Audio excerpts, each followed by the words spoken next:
Please stand by, passengers. The navigation meeting will be starting soon.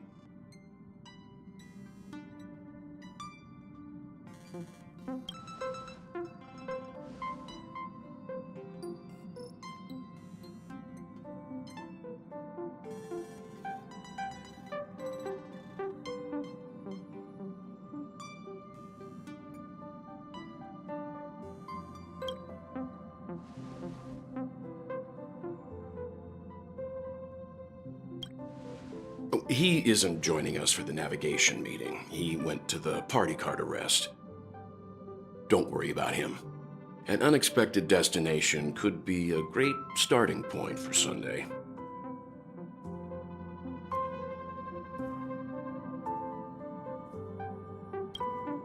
Laid back? That's not exactly a word I associate with him. Since everyone's here, Pom-Pom will start presenting our options.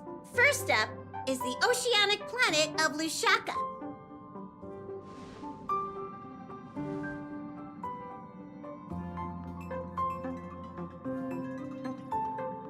Next, we have Melustanin, the agate world.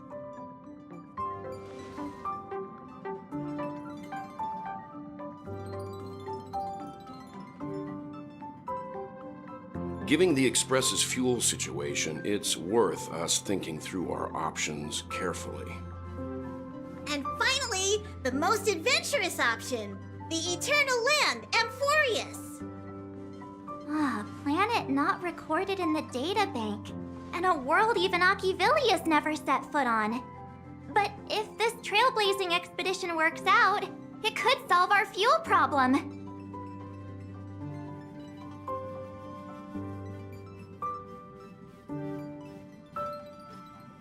Amphorius does have something to offer, unlike the other options.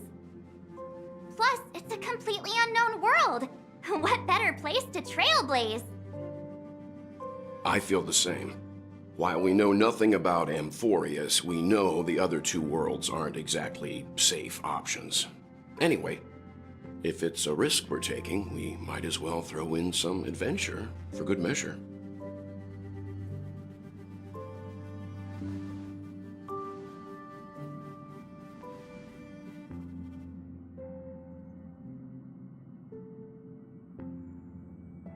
Looks like Pom-Pom's voting plan won't be needed after all.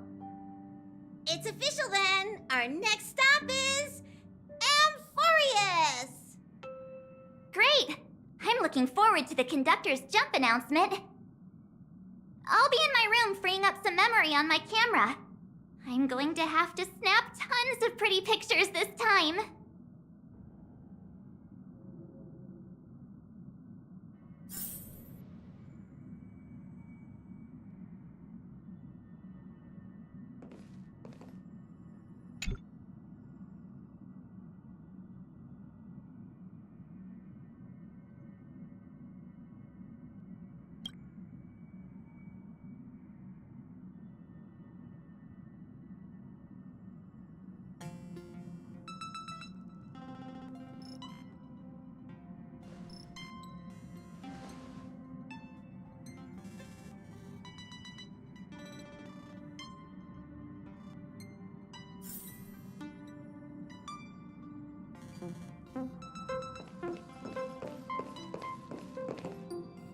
A world yet to be explored by the Trailblaze. No self-respecting nameless would turn that opportunity down. Absolutely. The Astral Express has always traveled along the silver rail laid down by Akivili. We don't normally get to venture into a world beyond the knowledge of the Trailblaze. But this time, we might just get the chance to add a brand new stop to the astral charts. I don't mind telling you, I'm a little excited.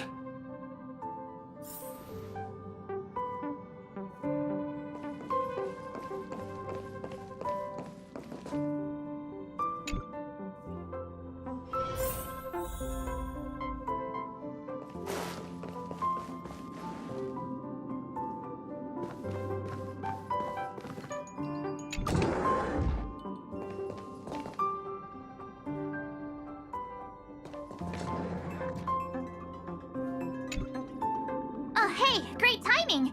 I just turned on my camera and was looking through some old photos. Can I ask you something?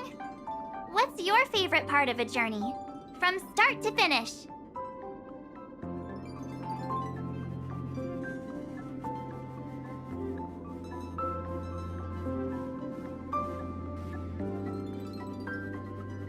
Then let's go snap some photos as soon as we arrive in Amphorius. Anyway, enough chit-chat. I better pack some extra batteries in case we end up somewhere without power.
Ah, you're here. I hear the Nameless are going to Amphorius. A very wise decision.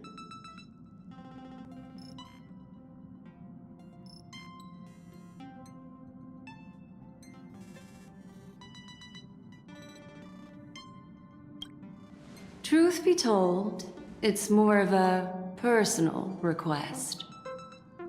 Memo Keepers traverse the worlds only to collect precious memories. Have you heard that before? It's my duty to salvage unknown memories, and the Amphorius that has been revealed by the garden's mirror is like a treasure inside a display case. Dazzling, yet out of reach. I need a sharp nail to break through that glass. And that's where you come in. Only through trailblazing can we reach the heart of Amphorius, cut through the thick mist, and bring the world's memories back to light. I trust you won't disappoint me.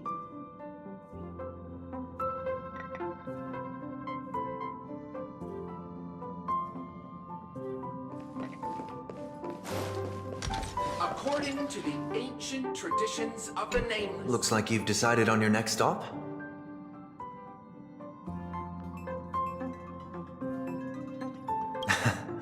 I see.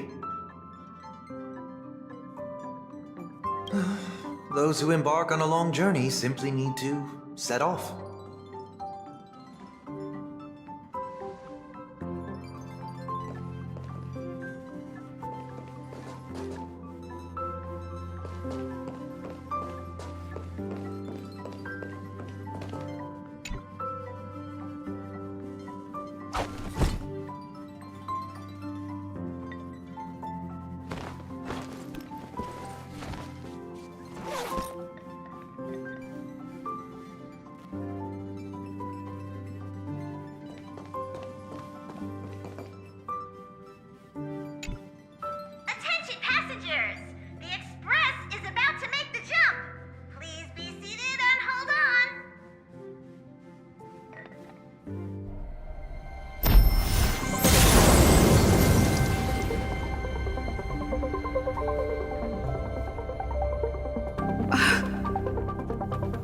There's nothing there. Confusing.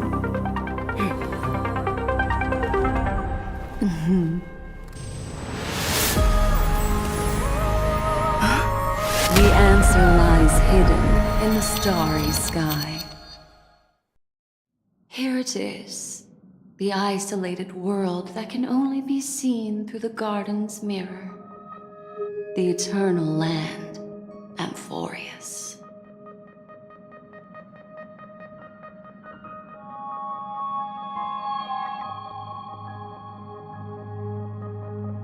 I used a little magic so all of you can also see what it looks like.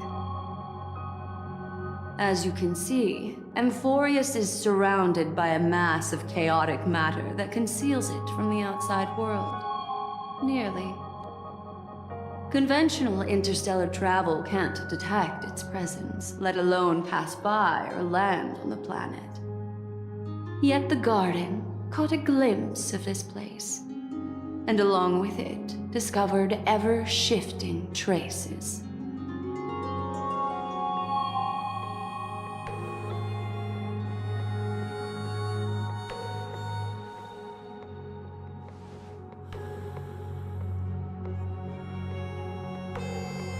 I would even go as far as to say, eons themselves. For a world to have nurtured such marvels, yet still remain unheard of throughout the cosmos? Now that is hard to fathom.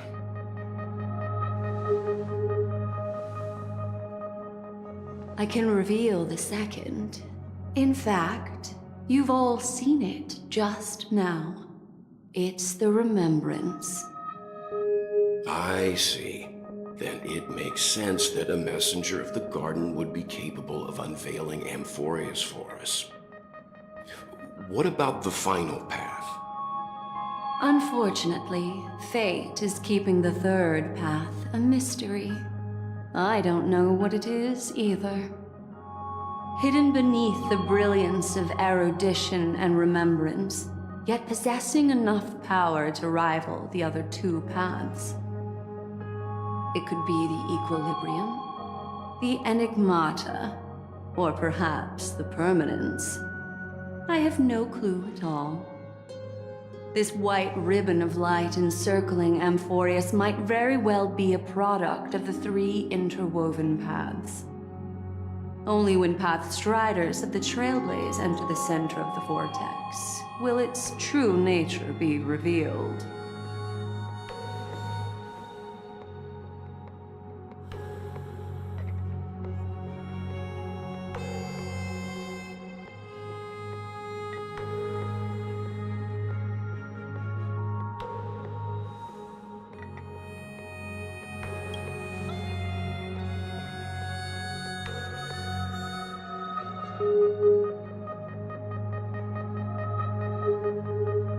Wait, I think we might be missing someone.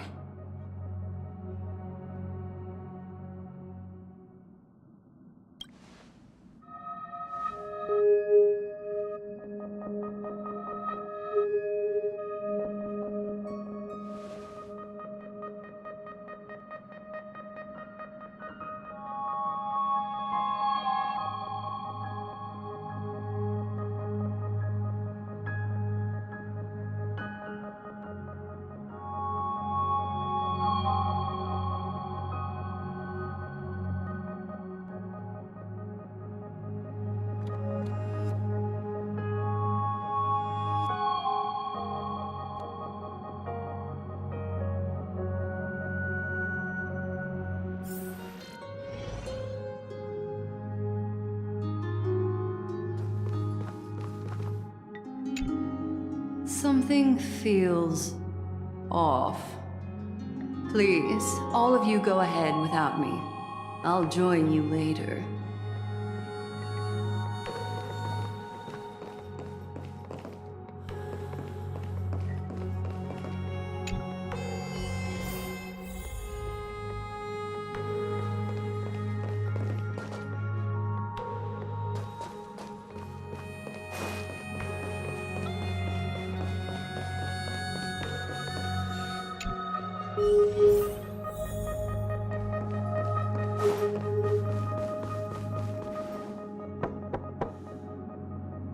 Yeah.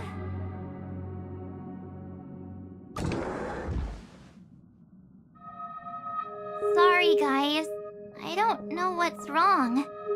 I just feel really weak after the warp.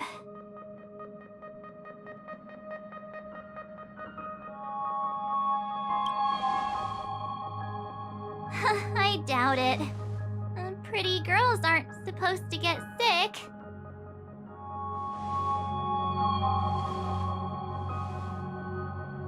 Gladly.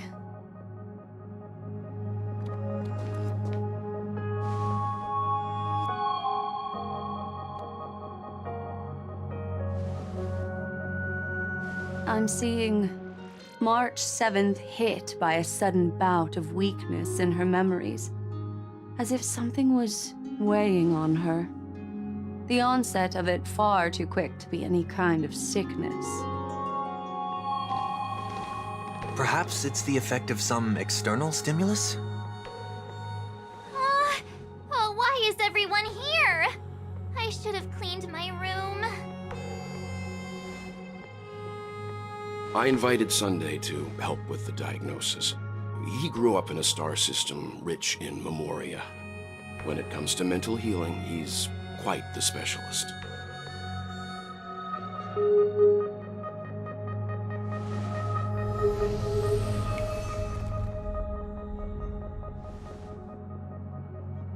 You've all been to Penacony before.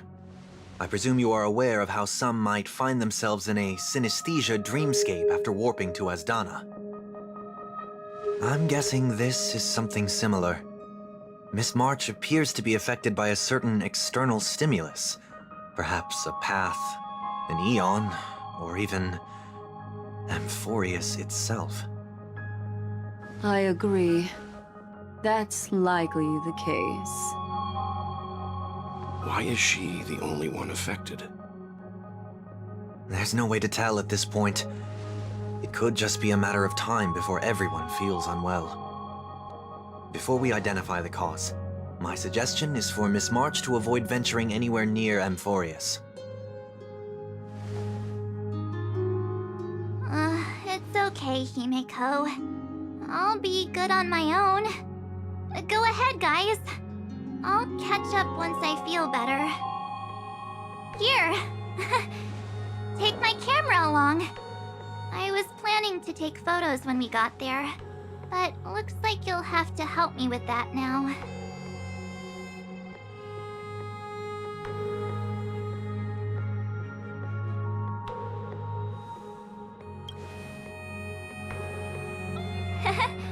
I know I can always count on you.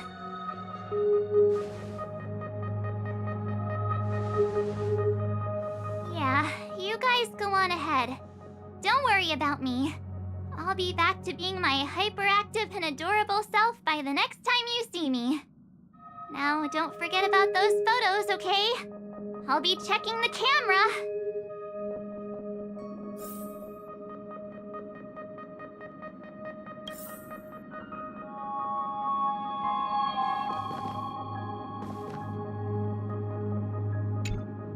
Do you think March 7th's past could be connected to Amphorius?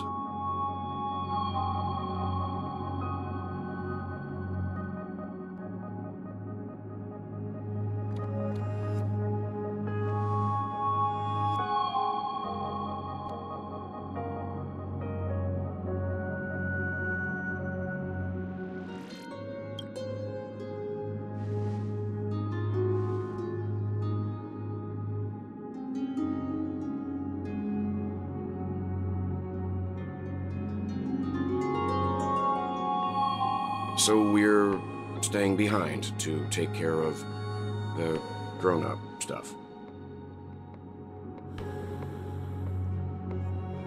Someone should be taking care of March 7th, too. I can do that. I'm fine with any arrangement you have for me.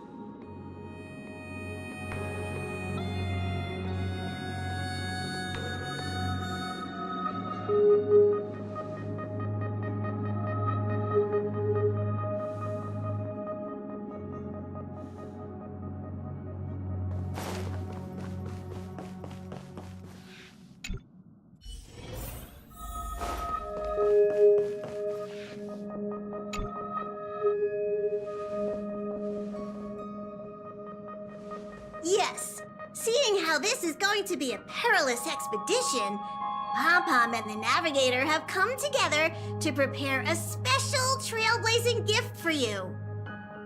Your very own car!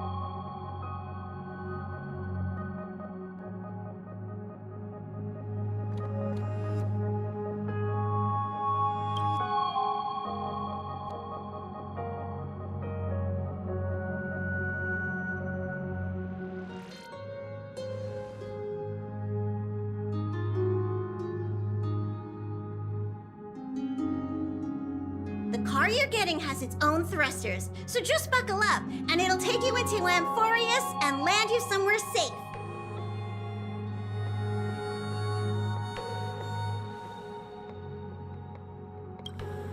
Oh, no you don't. Only in extenuating circumstances. Don't go thinking you can detach cars from the Express every which way, alright? Get going whenever you're ready. Pom-Pom can't wait to hear about your exciting discoveries.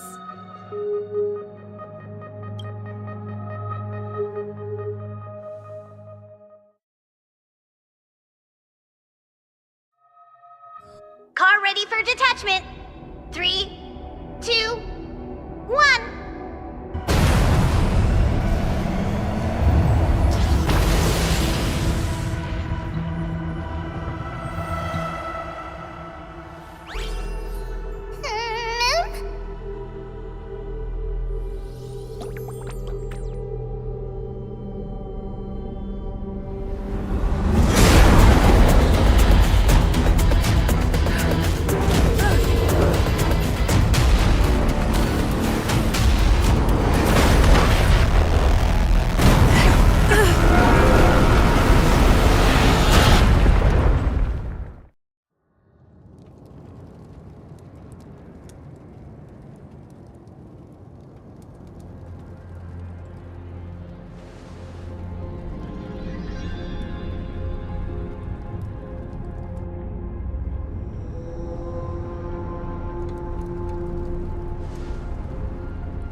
Hello?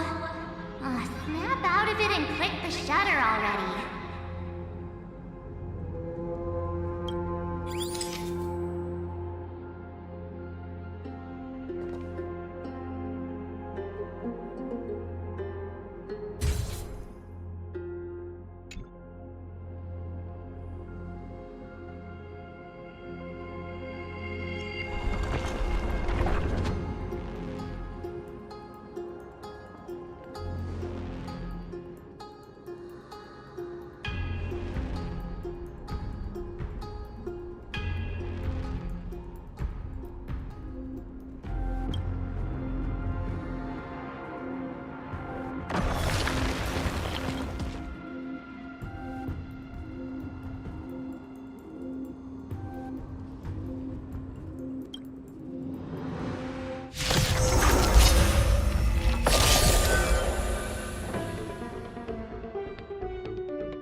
Stay in step.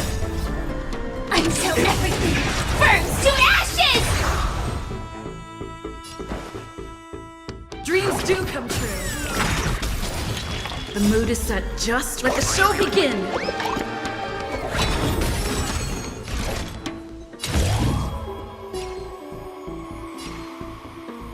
Fight to live!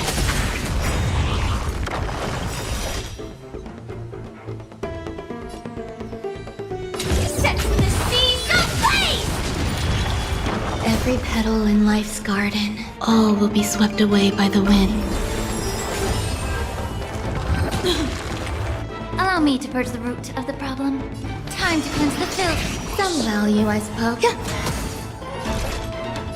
Fight to live! This is more than a battle. Set the seas ablaze!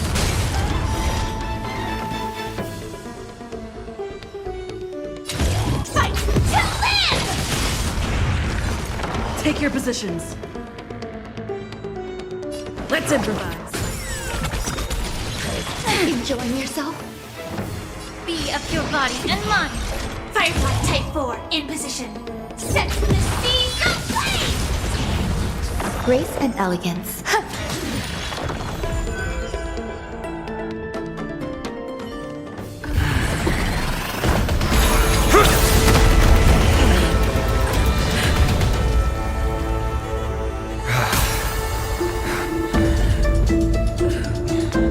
Look out!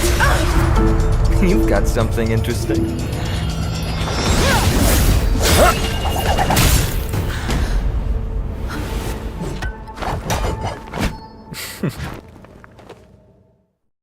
I bear no harm. I just want everyone to be safe.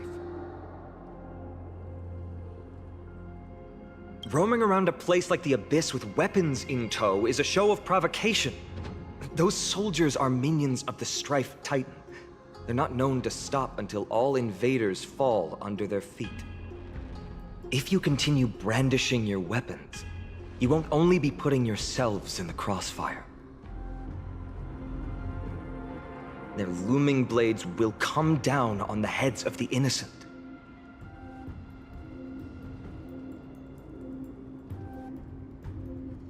It's difficult to tell if you're friend or foe when you appear out of thin air.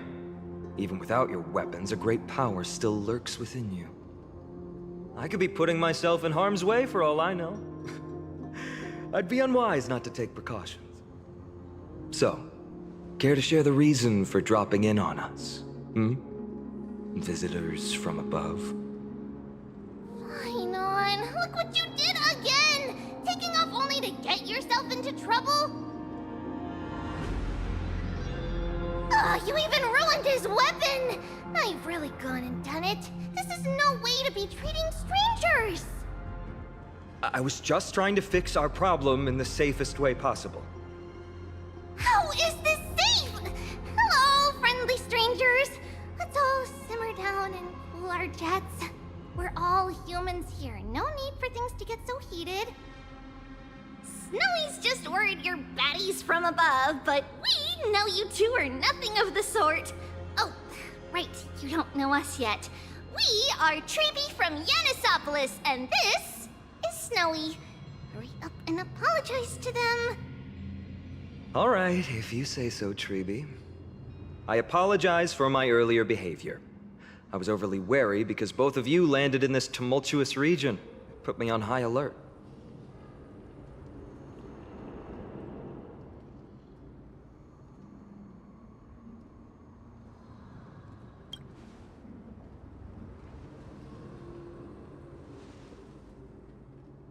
Not from above the sky, but beyond it.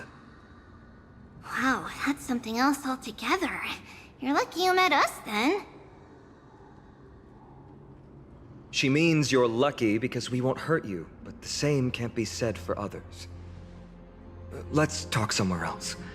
You've seen it firsthand, it isn't safe out here. As you saw, there are still many refugees who haven't been freed in the temple. We're here to rescue and escort them to the holy city, Akima.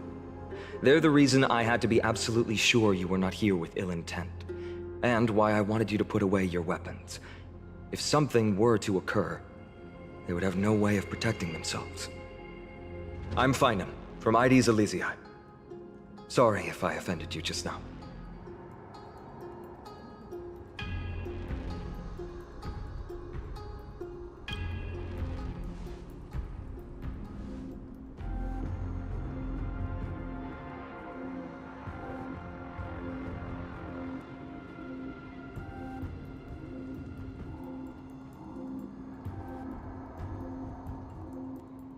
Well, how about that? Perhaps it's fate. Friction really does spark friendships, huh? Here, you can have your weapon back. And here's your spear. Don't worry, this is entirely on Snowy. I'll make sure he fixes it for you. It seems I'll have to treat Cartonis to a couple of drinks again.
Virtus, you acted on your own to ask the Chrysos heirs for help? To bring us into their so-called holy city, no less. We are priests of Yanis, born as footless birds. How could we possibly endure being confined to one place? We've lost far too many to Nikador's forces, Mr. Noldus. I only want for everyone to settle down somewhere safe and to be able to sleep soundly. Lose your faith, and you lose everything. Do you seriously think you can seek shelter in Akima? Nowhere is safe with the end times looming. I've said my piece. Leave if that's what you want. Everyone else is staying in this temple, where we enjoy the protection of Yanis, the Gate of Infinity. Don't make this decision in haste, sir. I appreciate the concern, esteemed Chrysos heir. But please, respect that we have the right to choose our own fate.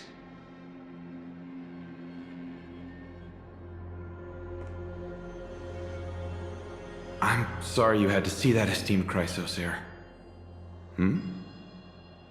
These two with you are... Travelers from afar. They're also headed for the Holy City.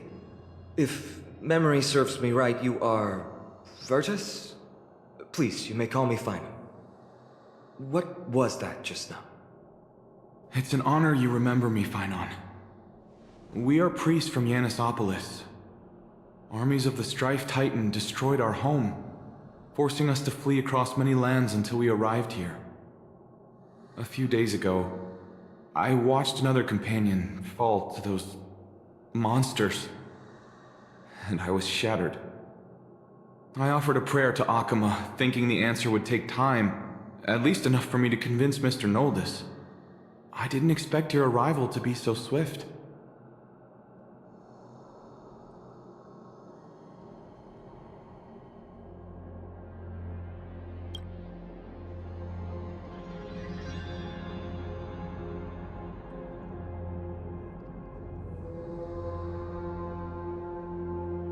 Excuse me, sir. Everyone knows about the prophecy. How is it that you... Virtus, right now, we must focus on convincing Mr. Noldus to return. The Abyss is swarming with fierce enemies, and they have no way to defend themselves, leaving them vulnerable to all kinds of danger. My friends, I have a rather bold request. The two of you are quite capable. Might I trouble you to fetch Mr. Noldus? Treeby will join you. She can also answer any questions you may have.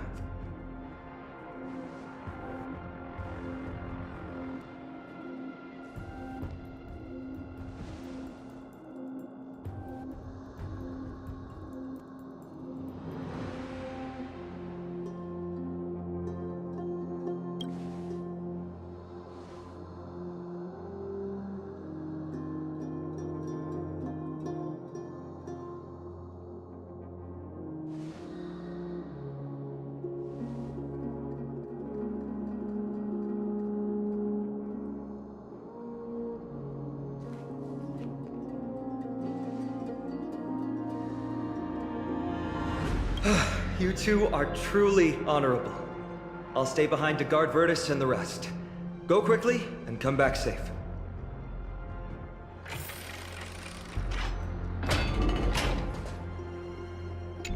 I'm sure you two have a ton of questions, don't you? As for why we should speak in private, that's because quiet places are better suited for communicating with one another.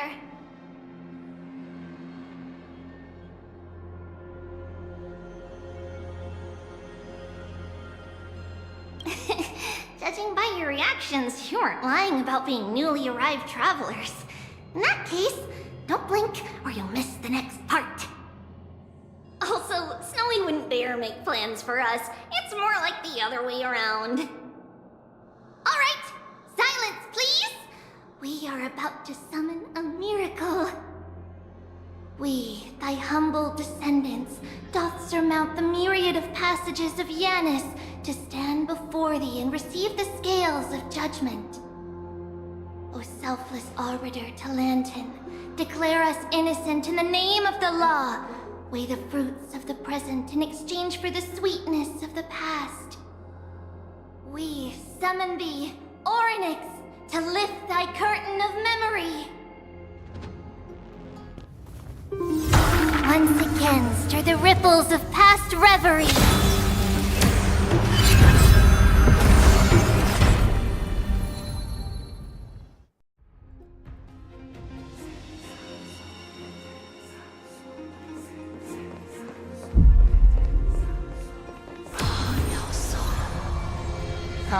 How's that possible? Did Ornyx's prayer fail? My two friends, don't stray too far away from us. Stop panicking. As long as we're with them, we'll be fine.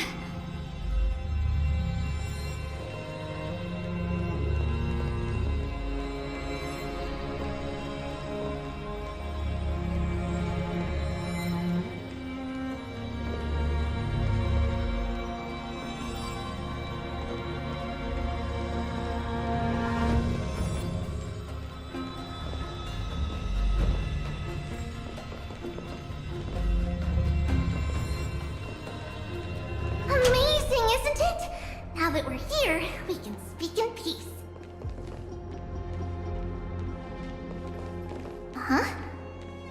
But why does it feel a little too quiet?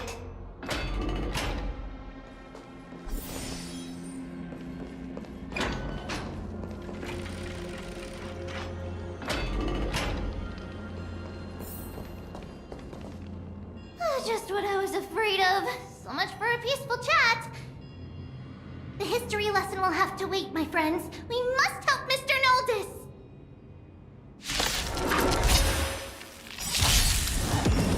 The mood is set just. Let the show begin.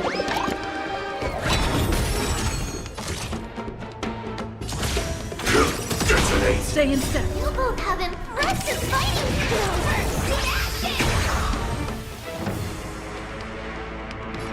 Oh, I'm sorry. Dreams do come true. Fight to land!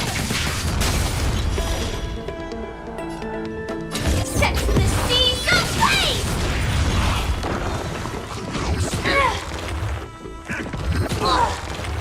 Allow me to purge the root of the problem. Be of your body and mind. Eternal. The truth burns clear as a flame. Everything in this world is bleeding. Every petal and all will be swept away by the wind. Firefly Type 4 and fight to land! Oh, thank you. The three of you saved our lives. Mr. Noldis, Virtus was right. It's too dangerous for all of you to be here. Please, come back to Akama with us. I believe I've made my stance clear, my child. Us priests would rather die in the pursuit of faith than live in a foreign land. Sir, we deeply understand your faith in the Titans. Perhaps in your eyes, Kefali, the protector of the holy city, is but a god from a foreign land. But we swear to you in the name of Yanis, the gate of infinity, that so long as the Chrysoceres live, Akama will protect all followers of the Titans. We are one and the same. You swear in the name of Yanis? Who are you? Don't you remember, Noldis? Our name is Trebios. What? You're the High Priest? Why do you look like a child? Oh no, to think that I, a mere tribal priest, dare lecture you on faith. Oh, how ludicrous. Please, forgive my transgressions. Noldis, we do not wish to force you, but please think of the people in your tribe. The young place their trust in you, just as you place your trust in us. If you stay, they will remain here too, doomed to fall under Nikodor's spear. If that is divine will, then I have no reason to disobey. High Priest, please guide us once again as we spread our wings on this long journey. Mr. Noldis, I'm glad you're all right. Virtus, I still disagree with your methods, but it doesn't matter now. Let us place our trust in the Chrysoceres. The Dromus caravan that's supposed to meet us isn't here yet, so let's all rest where it's safe for a while.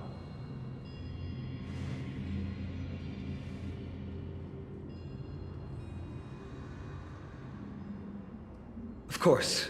Please, come this way. I see you've both been made aware of our troubles. I'm grateful for your understanding, so in return, please ask me anything you wish to know.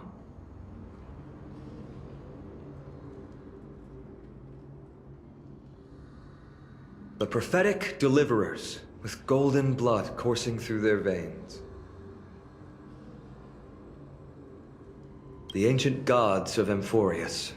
Once worshipped by humanity, they now stand as their foes. Just as the word implies, it's the time of strife before the world meets its end.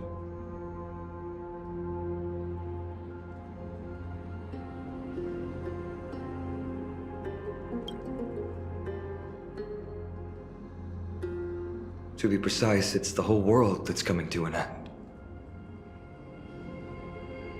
It's a gift from the three Titans of Fate. With their blessings, priests can awaken shadows of the past to alter reality. You're putting it too lightly. Don't make miracles sound like a tool you can simply use at will.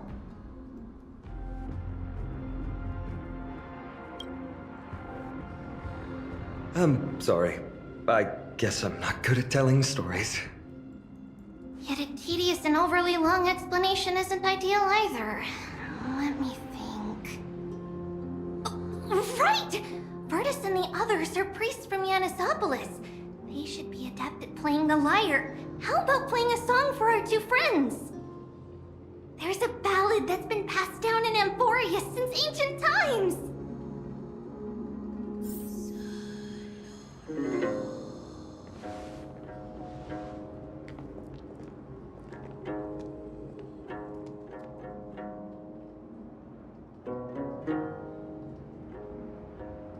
Happiness abound in this lush land by God's chosen. Giants raised their glasses in a toast, beheld by the 12 constellations. 3 carved the heavens and the earth. 3 wove the threads of fate. 3 molded life with their hands, and 3 guided calamity's gate. They declared the world too unstirring, hence wished endless laughter upon the living. Thus, you and I were created, with words and song to weave, and love and intimacy to give. Thus creation was complete. Who then will bear the weight of humanity's souls, to lighten the steps of the living as a whole?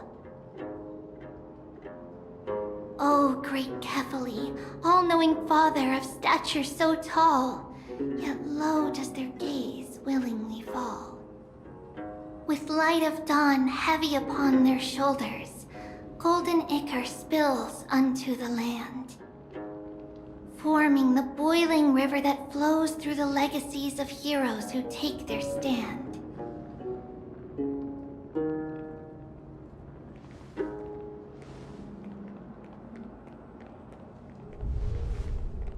Huh?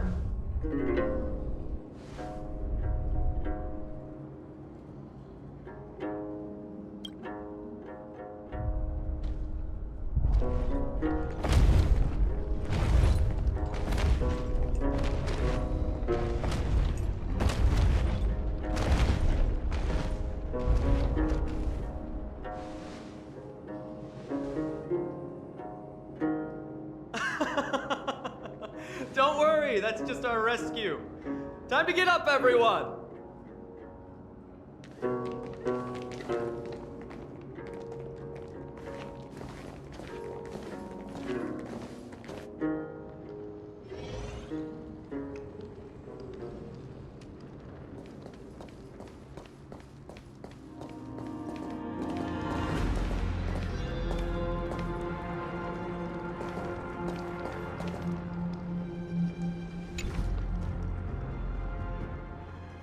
These large, mild-mannered creatures are called Dromas.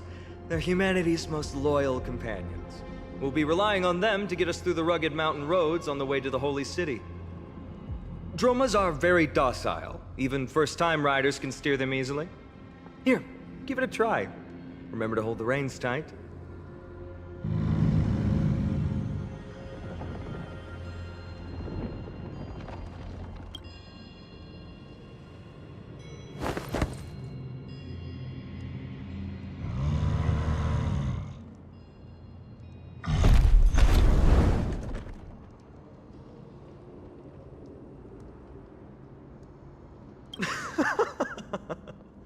I forgot to mention, don't touch their white stone humps.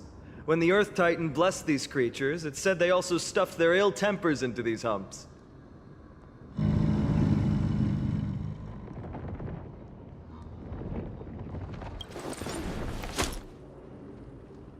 See? Easy, wasn't it? Everyone, how did you find our lyre performance earlier? We've been in exile for many days and haven't touched our instruments in a long time. I fear our skills have grown rusty, and we've made a spectacle of ourselves. No, not at all. Your performance was wonderful, sir. It's been a long time since we sat together like that and sang ancient ballads to our heart's content. I'm grateful to all of you for reminding me of those glorious and peaceful times. Looking back now, I admit I was too stubborn. Perhaps you really can save Amphorius from its doom, just like how the four of you heroes saved our very lives and faith today.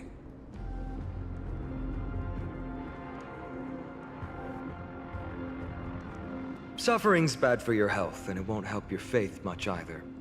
That's why it's our inherent duty as Chrysos heirs to free everyone from suffering. It's also the reason for the Holy City Akima's existence. The only human city left in our present day. Hey now, don't be so serious. You're bringing the mood down. Anyway, in short, the Holy City is absolutely safe. Everything will be fine once we get there. Is everyone properly seated? Then we're off! Next stop, Akima!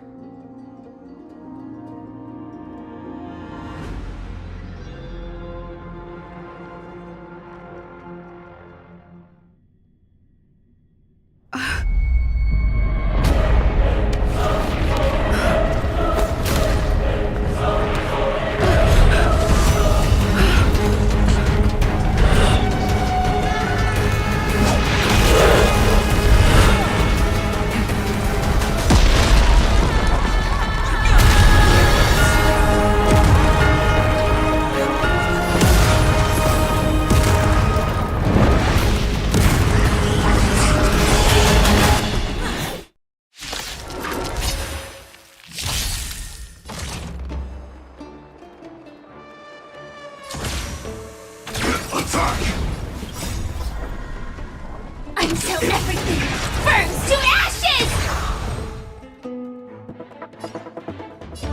Let's improvise. The mood is I set will claim just victory right. for myself. Let the show begin!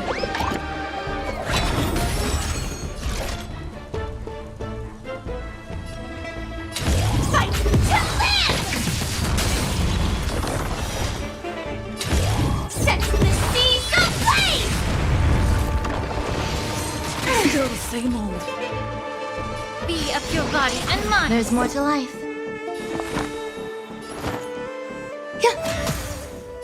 This is fight to live!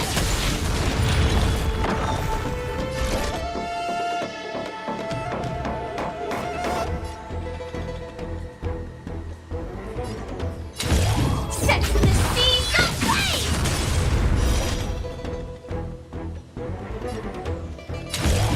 Fight to live! Rhythm get messed up. Dreams do come true. Attack detected. Immerse yourself in it.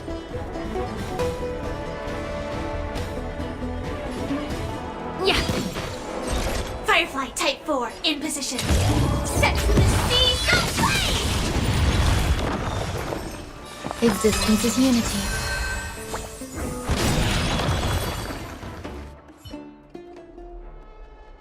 You both fought so bravely. Are you Chrysos heirs from a foreign land? Please, I beg of you, save Akima. The Mad King Nikador has returned. Look, there's strife and conflict everywhere.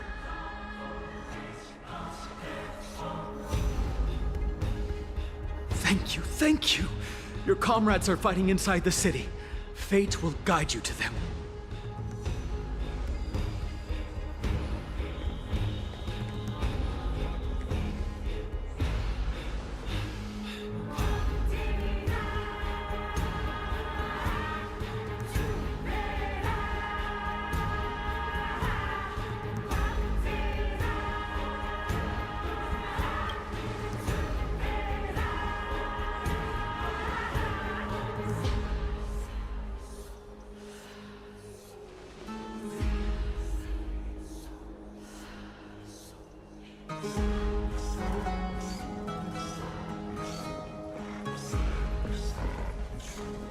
The main road's been blocked off.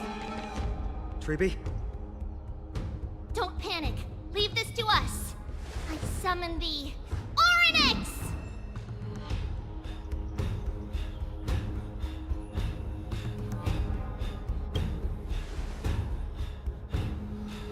Lift the curtain and stir up ripples of past reverie!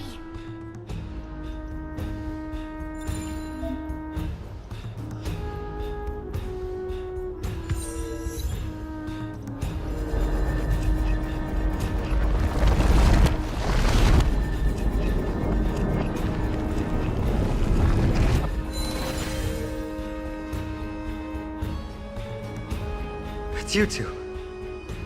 I'm sorry we got you involved again. I never expected Nikador to lead an army and launch a surprise attack on the Holy City at a time like this. They and Kefali have always been mortal enemies, but now they've gone mad like a vicious beast.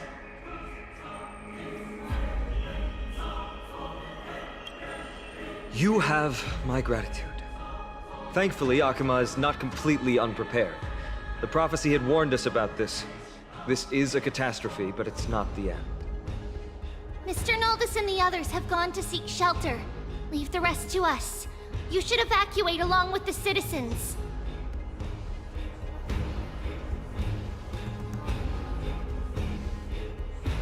I don't doubt your skills, but... Very well, but please remain by my side. These pests can't hurt you, but our companions, those known as the Chrysos heirs, their attacks do not discriminate between friend and foe.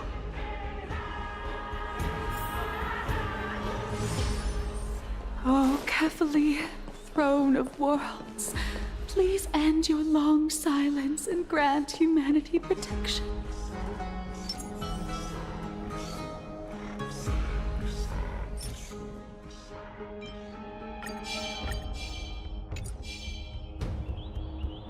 Sound lingers. Incense ascends, entwined with ethereal clouds. Please stay tuned.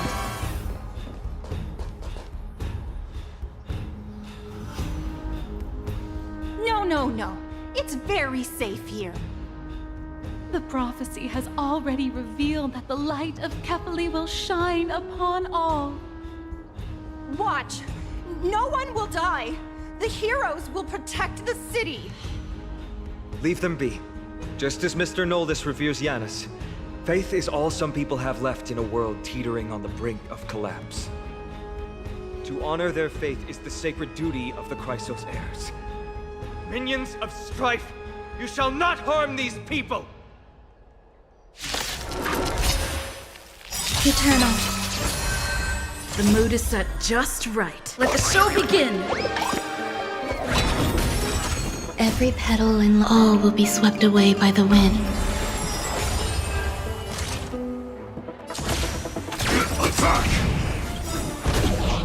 Like fireflies to a flame until everything burns to ashes!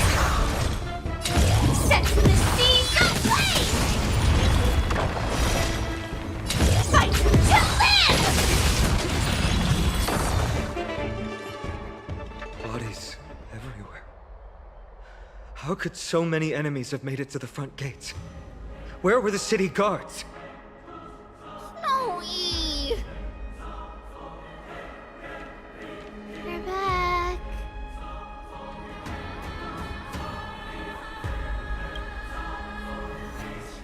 are Trian. We are Treenan. We are Treevy. Wait, no! Now is not the time for introductions!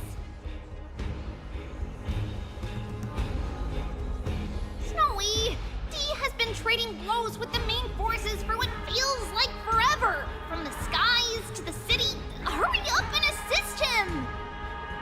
I knew it. He gets reckless once he gets the urge to kill. I'm relying on you three to handle the task of getting the citizens to safety. Don't worry. With us here, we can just use the Sentry Gate to whoosh the people to the safest place in Emporius. Wouldn't that be Akama? Stop messing around and help the people! Anywhere is fine, just send them to somewhere safe! Don't worry. Although they are a little childish, the trio are experienced Chrysos heirs, and one of the pillars of Akama. Therefore, they can definitely be trusted. Well, let's keep on moving then.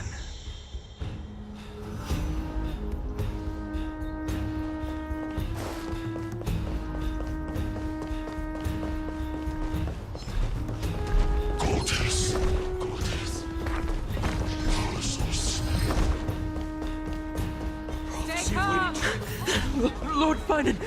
You're finally here. Quick, save the Grand Craftsman. He's surrounded by enemies!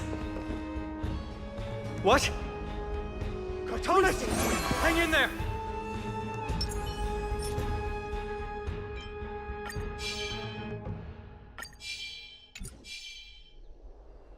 Sound lingers. Incense ascends.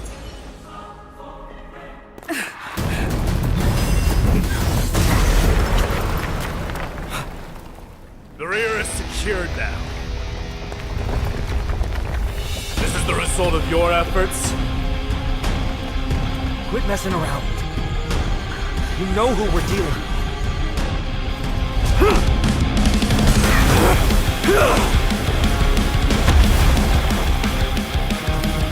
Carelessness will be your downfall. Deliver. Eternal. Mere child's play. A true fight between us would shatter them with the aftershocks alone. Attack! Who are you? Fireflies. Enough, it might be. Trying to destroy the holy city.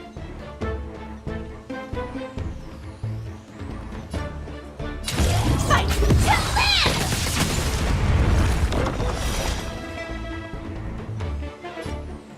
Set the seas ablaze! Dreams do come true.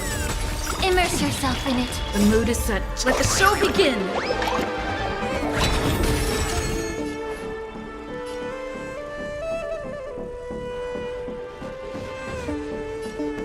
Yeah, Some value, I suppose.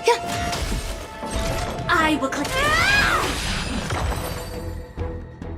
Cartonis! Finon. I'm glad that you're okay. As for you, Mighty, if I'm not mistaken, shouldn't your responsibility be protecting the citizens? What is that supposed to mean? Who are you implying isn't a citizen here?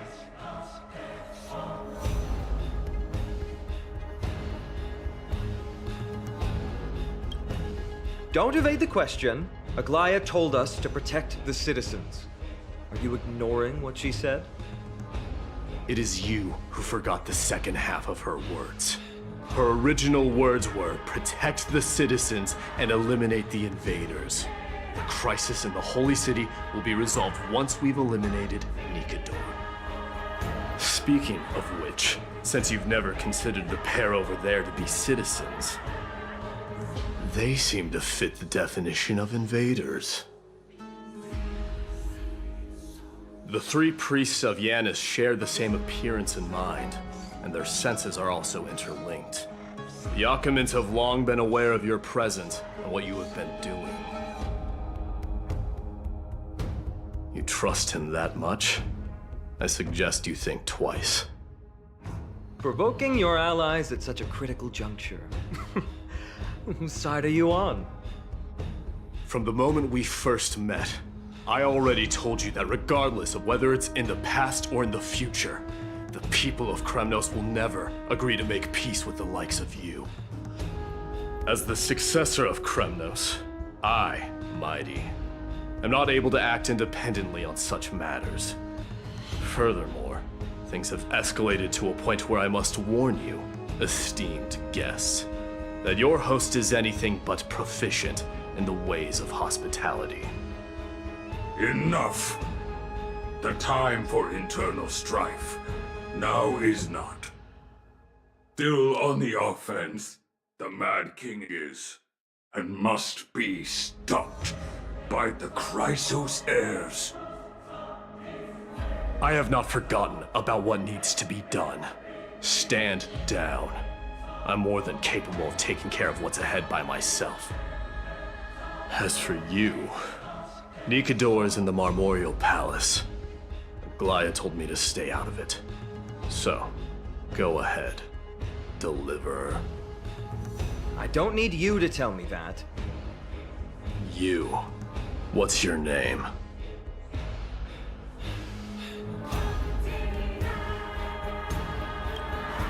Is that not also strange?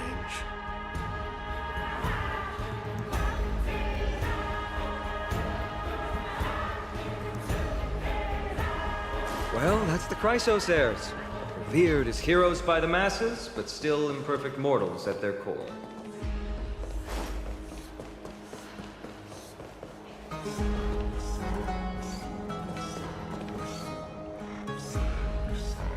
What a mess. Yes, Treby acted with haste. This is Marmorial Market, the most important residential and living area in the Holy City. Pushing through by force would undoubtedly result in needless casualties. But now our backup is here. Lord Finon, and the two guests. Welcome to Akama.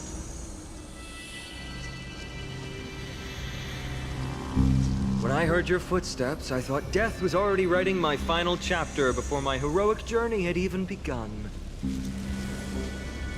Miss Castorus? An abrupt ending to an epic that has barely begun might also amaze the people. But today, Lord Finon, Akama needs you. Well, if the Mortician of the Holy City says I'm needed, then it sounds like I'm gonna live through this mess. Well, that isn't for me to decide. All I can do is clear the obstacles and guide you to the place of Nikador's descent. Dear guests, if you would, I'd like you to please follow me. And kindly keep 5 paces distance.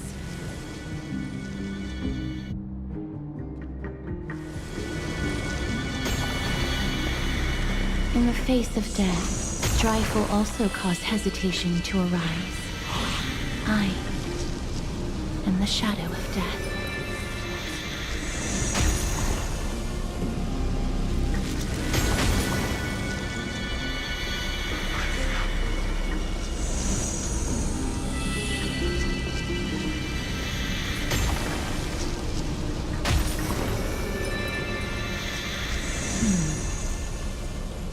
There are also some enemies who are difficult to subdue by presence alone.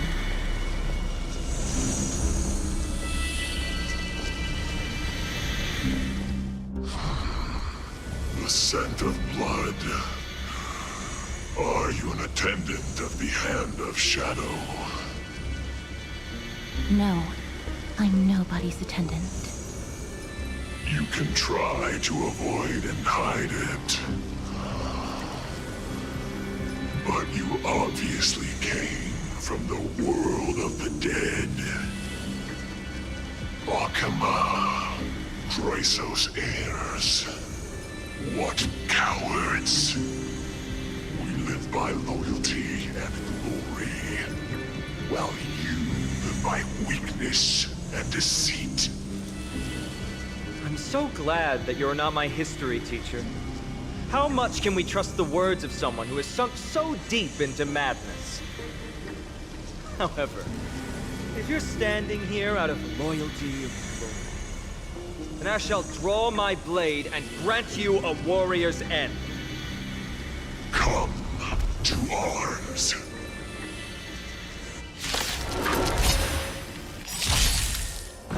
Stay away! Target sighted. All units on alert.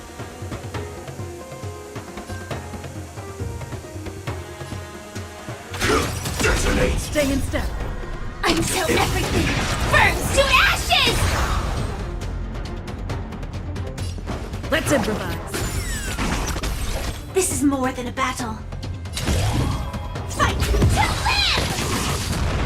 The truth burns everything in this world is bleeding. Enjoying yourself. May the foul Every stench just petal be and quick. all will be swept away by the wind. Be of your body and mind. Some value, I suppose. Eternal. Firefly Type 4, set to the sea, go blaze! Fight to live! The mood is set. Let the show begin! Rhythm get messed up?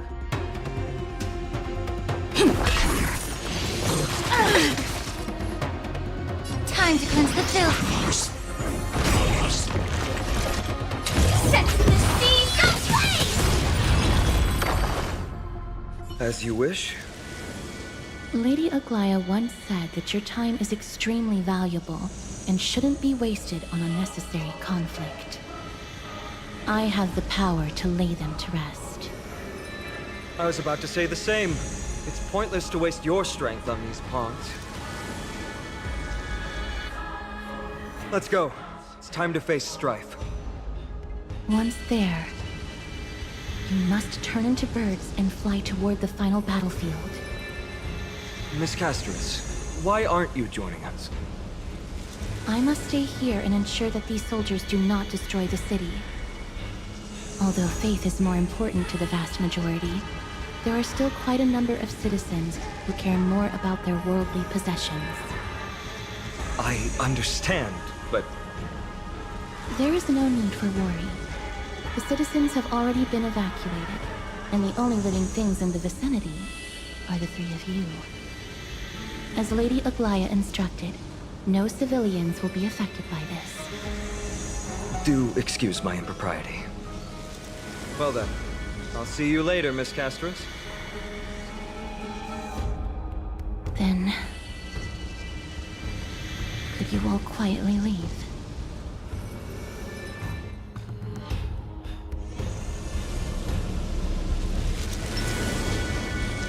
Incense ascends, entwined with ethereal clouds. Sound lingers.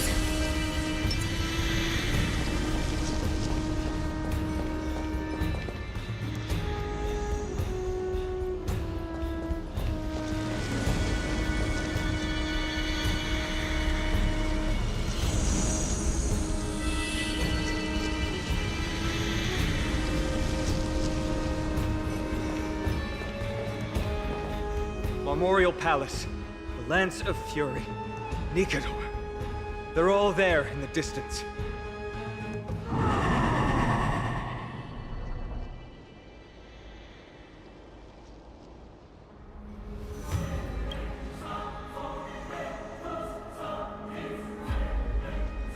That battle cry once crushed all in its path. It knocked down foes and allies alike, leaving people as fragile as reeds in a gale. My limbs trembled uncontrollably as my weapon clattered to the ground. I could hear nothing but the frenzied and shameful beating of my own heart. Fear. This is why the Strife Titan is revered. If a warrior can face this terror and still step forward, no trial thereafter can shake the weapon in their hand. You two, if you wish to retreat, this is your final chance to do so.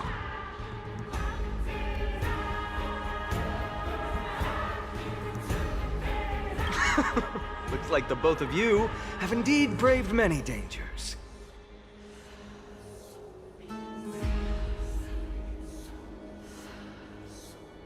Trailblazer? What an interesting concept. Surely on your worlds there must also be a Titan which is revered by the masses. But there's no need to further confirm your resolve. We shall soon cross swords with the embodiment of strife. And yet, faced against this menacing threat, your resolve only gleams more intensely. Let's get going. In the era when Kefali had not yet fallen silent, none could stand as their equal. Today, we inherit the duty of the gods, safeguarding the inhabitants of Amphorius. Stand with me and become heroes!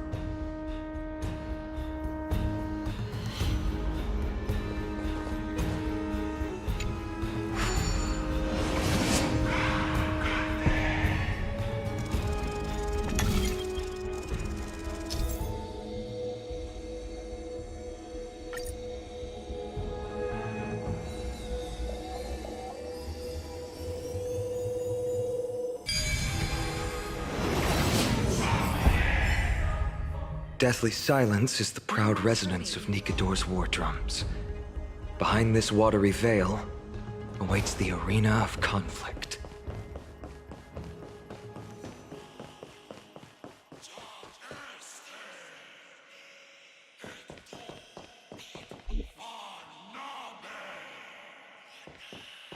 Stay strong! Recall your convictions and everything you hold dear. If you can't do that, then think of death. For doing so might actually keep you alive.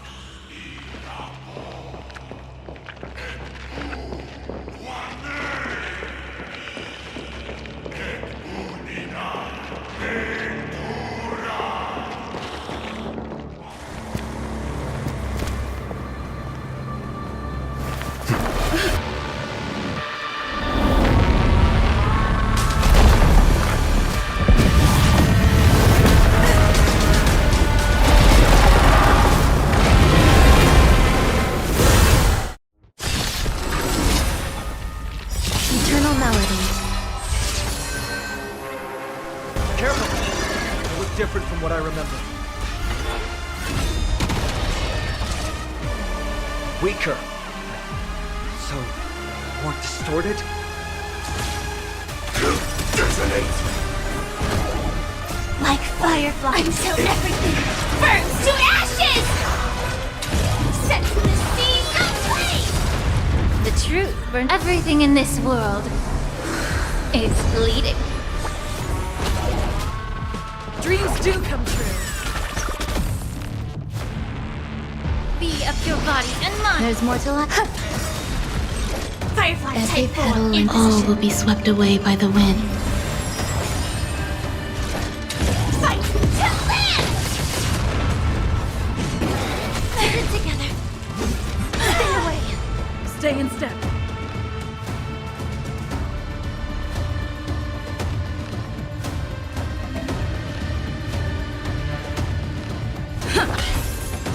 The mood is set just right. Let the show begin! Set to the sea, no flame! Cast aside all distracting thoughts. Even gods can flee. I shall extinguish your core flame, Titan! Set to the sea, no flame!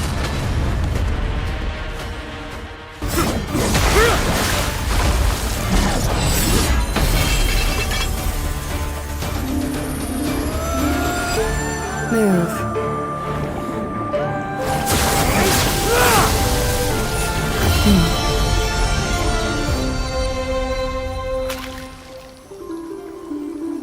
This is not the true Nikador, just one of his many godly forms. The core flame isn't here.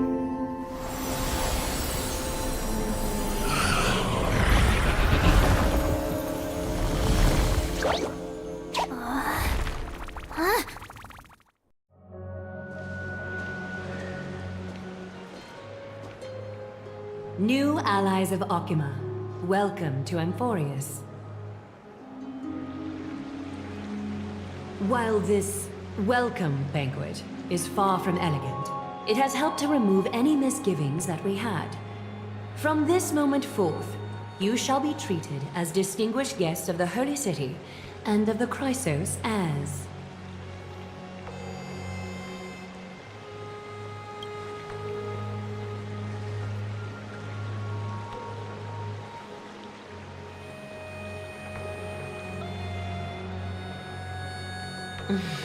Curious about my eyesight? Well, I'm not blind. On the contrary, I can see much more than the typical person. Those with golden blood always have something extraordinary about them. For me, it's perception. I don't need light to measure the world. The wind carries messages along golden threads, delivering countless sensations to my fingertips. Just like how at this present moment, the virtues possessed by the both of you have turned into a warm current that pleases my skin.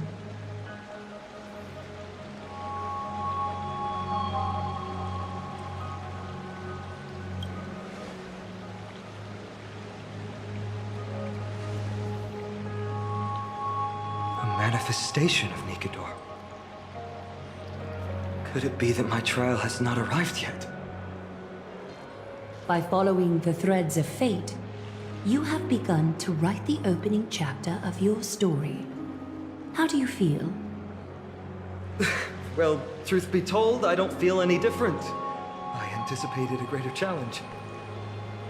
When Trianne followed those escaped soldiers, was that part of the plan too? Naturally. We have long foreseen this attack and didn't intend to waste such a golden opportunity. After Nikador succumbed to madness, their fortress disappeared into the fog, with no one being able to ascertain its location anymore. However, now that they have acted out of character and attacked Arkema of their own accord, then the Holy City shall also uncover their hiding place and sound the horn of retaliation. What an intricate plan indeed. I gave my word that after the situation stabilized, I would reveal all about Amphorius to our allies. However, given that Akama has just barely survived a calamity, and there are still many shaken citizens who need comfort, Aglaya, would you mind taking care of this in my stead?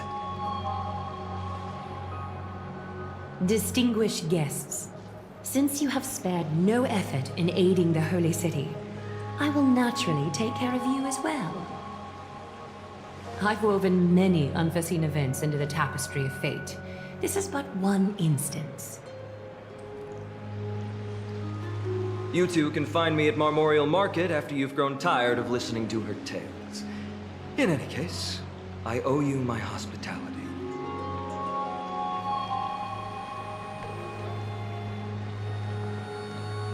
Now then, where should we begin?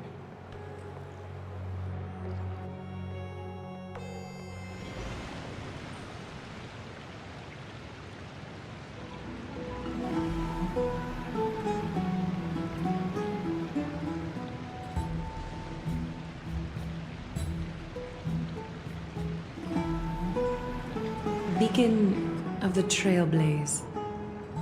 No problem. Go ahead.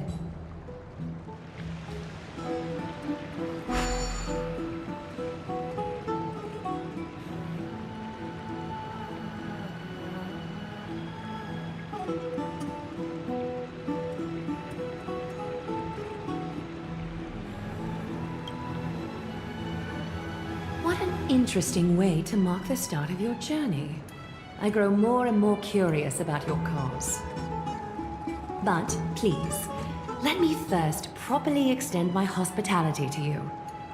The conversation we must have will likely be quite lengthy, so why don't we go somewhere more suitable for that?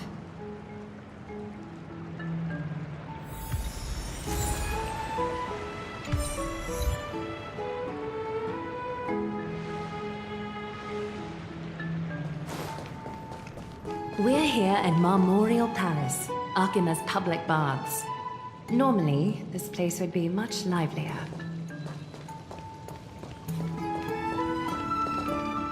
This is a good place for our chat. Both Both of you are new here, so it's only natural to be confused about the prophecy, titans, and Chrysos heirs that have been mentioned in passing. But I'd like you to learn about Amphorius' history before I tell you more. The bath sprites are excited to begin. This bath contains spirit water that has been blessed by the Ocean Titan. It can guide you back into the distant past. Go ahead, step in, and listen to what the comforting ripples have to say.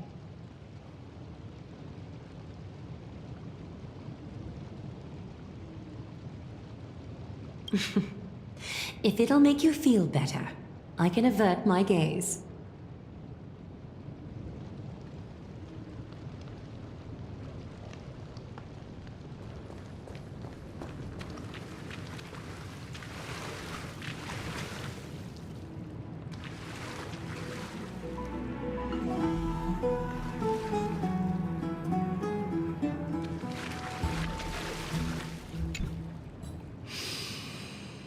Quiet your thoughts. Feelings are far more honest than words and can better satisfy your curiosity. Close your eyes and feel the warm ripples of water embrace you. Feel the delivery of this account from the seas. The spirit water shall show you Amphorius' distant and recent past.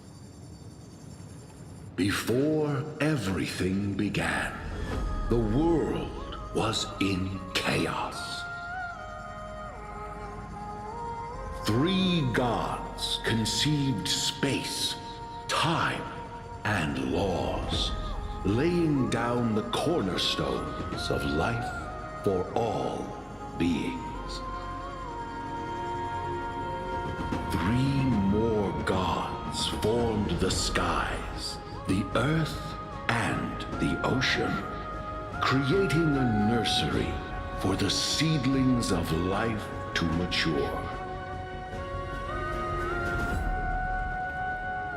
Then came Kephili, throne of worlds, and the father of all people.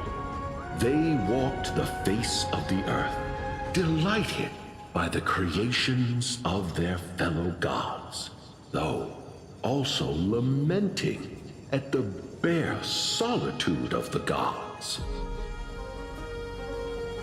And so, they made clay figures in their likeness, and allowed their golden blood to course through these creations, bestowing the breath of life upon them. The wise Circes soon came forth and peeled open fruits from a flowering tree, granting reason to these clay beings, allowing them to learn and reflect. Curiosity propelled the dignified Nestia to confer upon them an eye for beauty and a desire for love, teaching them to revere their beauty. With that, the first humans were born.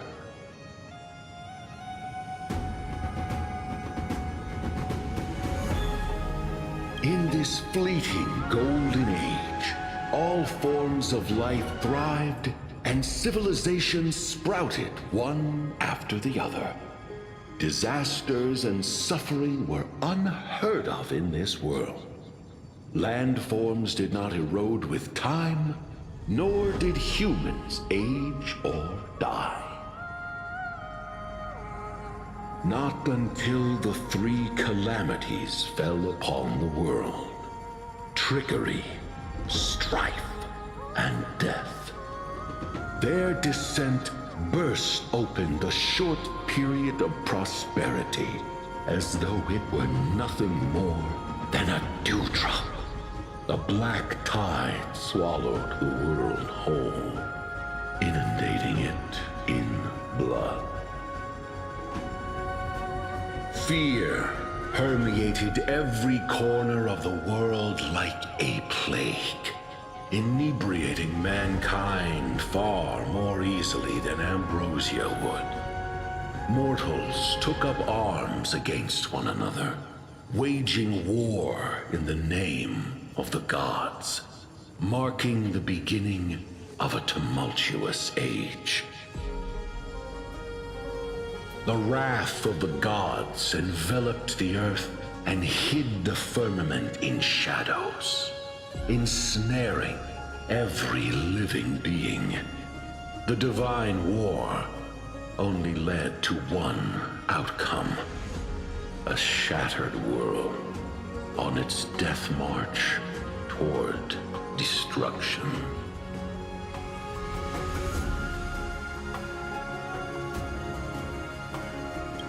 Is something wrong?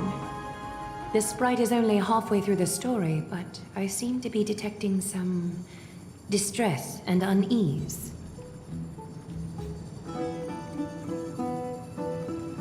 I see. Perhaps the words are too cryptic for you. That's why you find it difficult to understand. That's fine. We can try a different approach. You'll be glad to know that bath sprites have mastered the art of catering to the needs of others.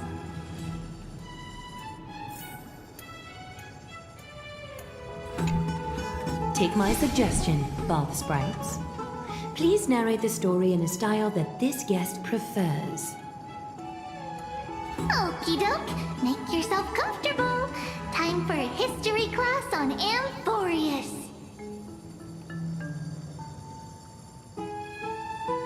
Hey!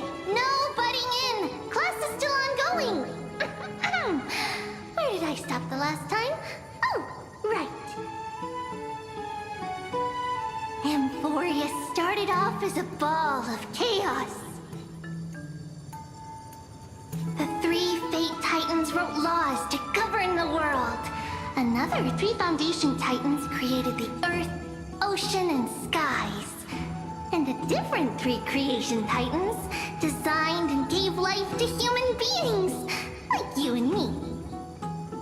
But three baddie Titans soon snuck in, bringing a terrible, horrible disaster with them. So, the Titans got angry, and no one was willing to give in. Their followers then decided to do the same, fighting and killing each other.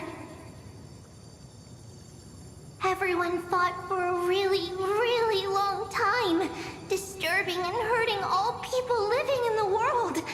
Until one day, something big happened.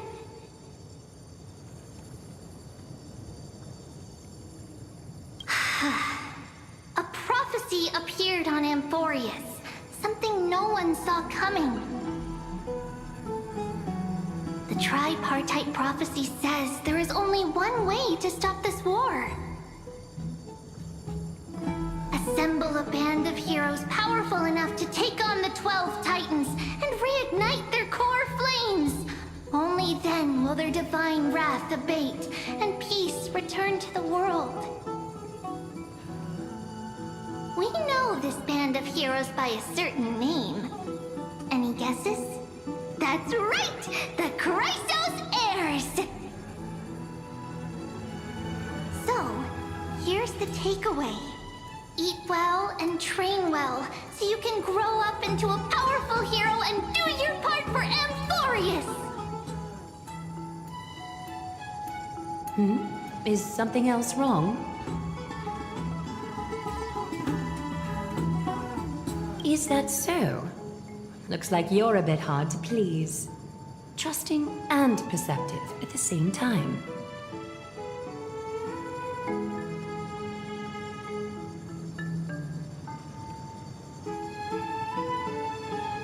I seem to hear a note of pity in that question.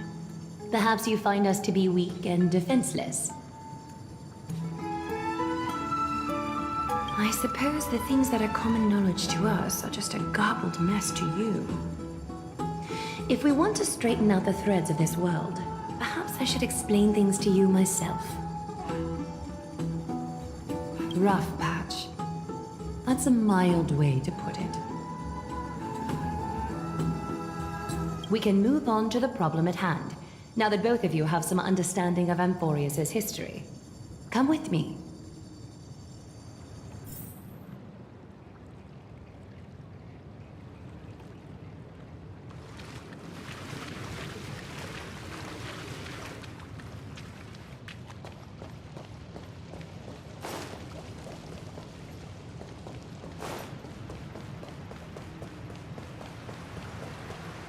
Please, give me a moment. The way up from here leads to a bath that the Council granted exclusively to the Chrysos heirs. The bath is strictly off-limits to anyone other than the heirs. I'm willing to make an exception, considering you're guests from beyond the sky. But if I were to bring both of you in at once, I'd be blatantly disrespecting our traditions.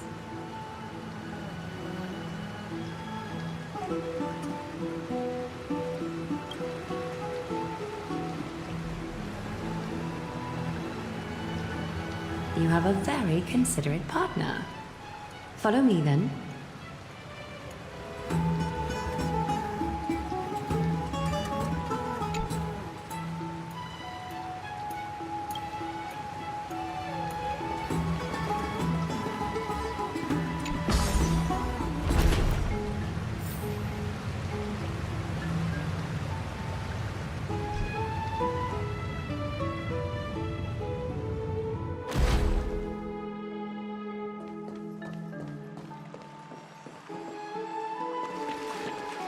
Take a seat. Make yourself comfortable, then close your eyes. I won't force you, but people hope to regard one another with bare honesty when they enter a bath. Are you willing to trust me?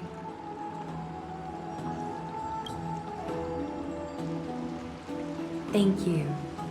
You can also move a little to your left. The water is warmer there.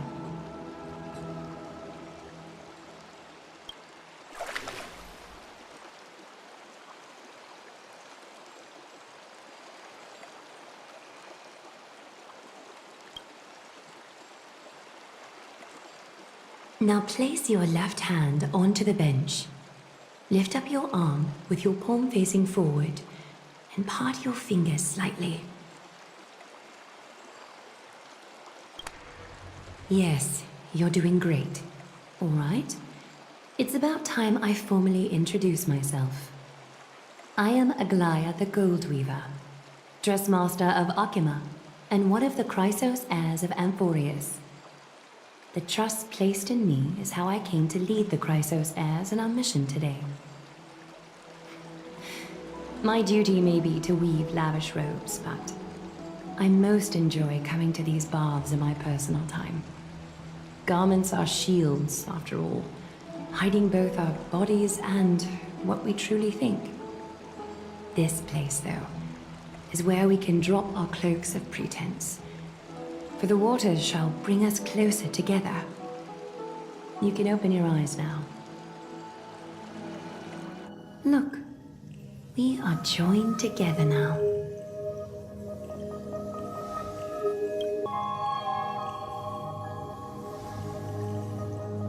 You're not wrong to think of it that way. The golden threads of Nestia entwine us, capable of sensing even the slightest quiver. We are bound to speak the truth to each other this way. You will learn the truth about this world from me, and in return, I ask for you to promise me something. Fulfill this pact between us, and you can expect your journey on Amphorius to be free of troubles. You learned the legends of Amphorius from those bath sprites a while ago. But that was a sanitized version that spared you from the harsh and bitter realities of our history. The pantheon of titans that once ruled our world has become the very affliction that eats away at Amphorius. An unfathomable power changed something within most of these titans, inducing their rage and madness.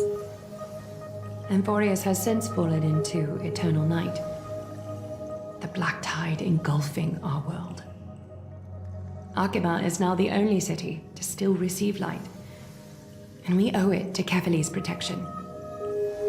The Chrysos heirs gathered here are Amphorius' only hope. People hail us as heroes, as protectors, and as deliverers.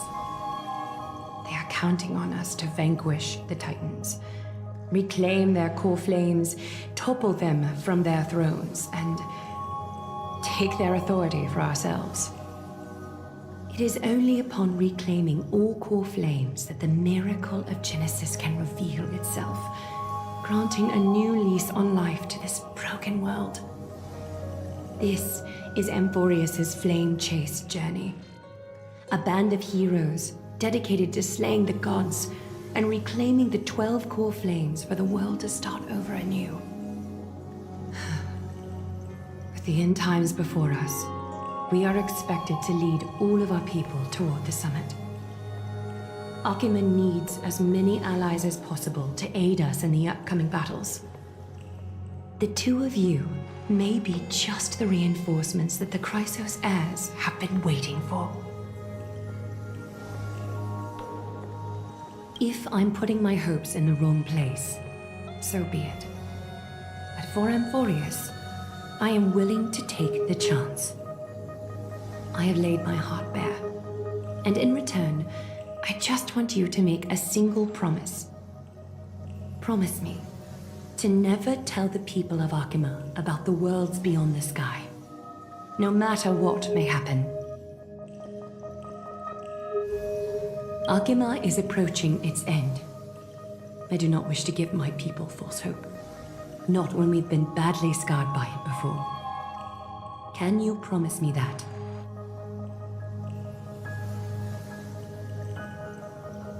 Thank you. The agreement between us is now complete. I apologize if this ritual upset you, but I hope you understand. I had no other choice. As much as I am interested to hear your story, I'm afraid I've already taken up too much of your time. Mr. Dunhung's worrying has created ripples in the water. Why don't the both of you tour our holy city? See how our people make ends meet in this difficult time. I will have your welcome gifts ready later today. Why don't you and Mr. Dunhung tour our holy city? See how our people make ends meet in this difficult time.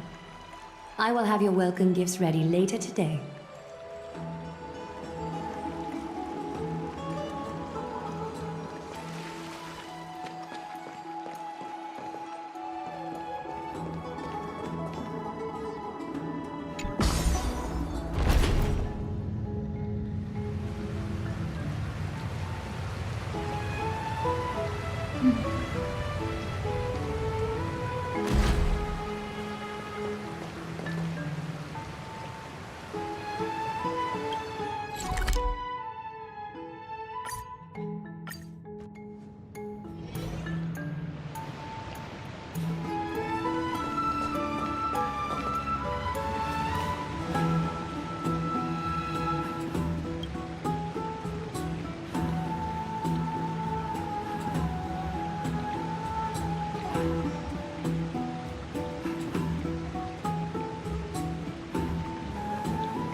So that's how it works.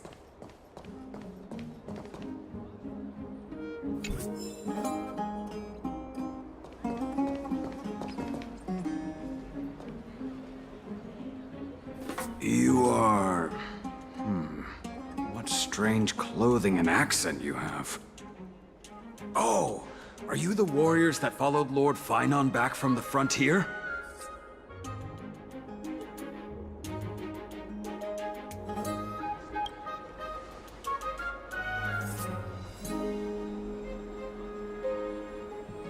Thank goodness. I hear you're both exceptional warriors, as masterful as the Chrysos heirs. Could you help us restore this column here? Nothing has been going right these days. First those minions of Nicator attack, and now this column collapses right outside our home. Can we really keep going?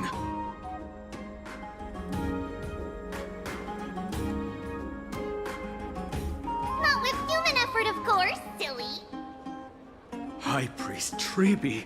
Oh, Kefali on high, our prayers are heard.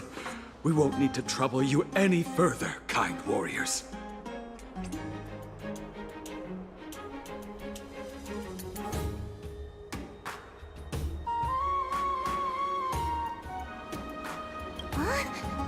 You can recite this too?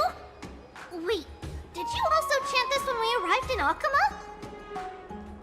Maybe you also have the ability to learn Ornyx's prayers too? Not at all! We have lots of priests here, but some are more gifted than others. Why don't you both try chanting? Treeby will see if you get it!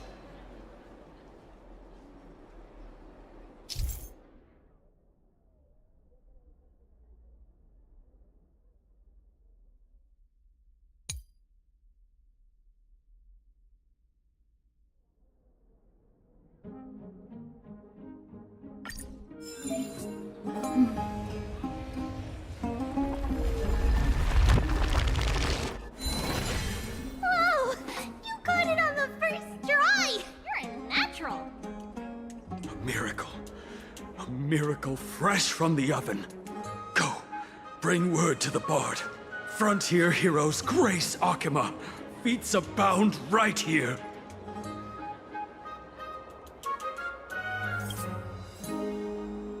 That's okay. There are many others like you.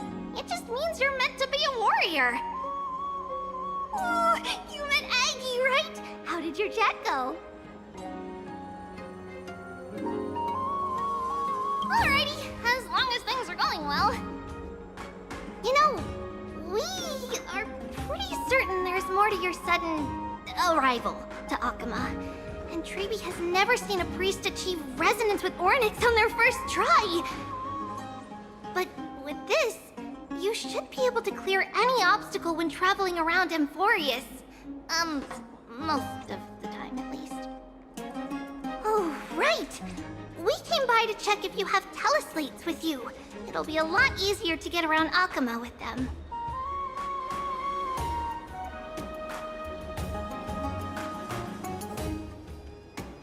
Yeah! I knew it! There are also Yanisopolis priests beyond the beyond Akama. Like the city you're from. Let's see. This looks different, but it works more or less the same. Maybe a little resonance will do the trick.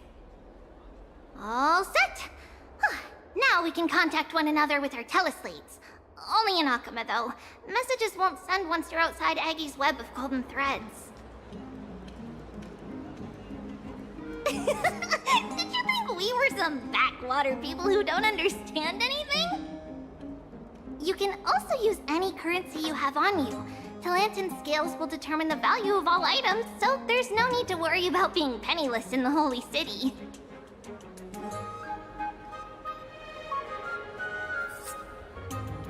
Not if it's just the two of you, but if any of the council elders happen to ask, it's our little secret. Okay, time to get back to work.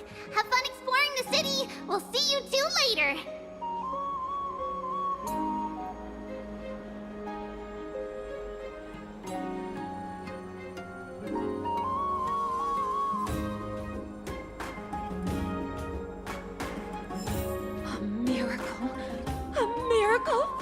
the oven! Go, bring word to the bard!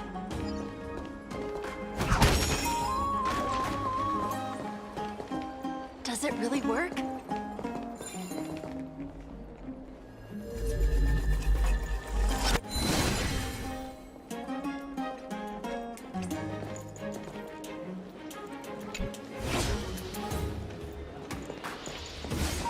Does it really work?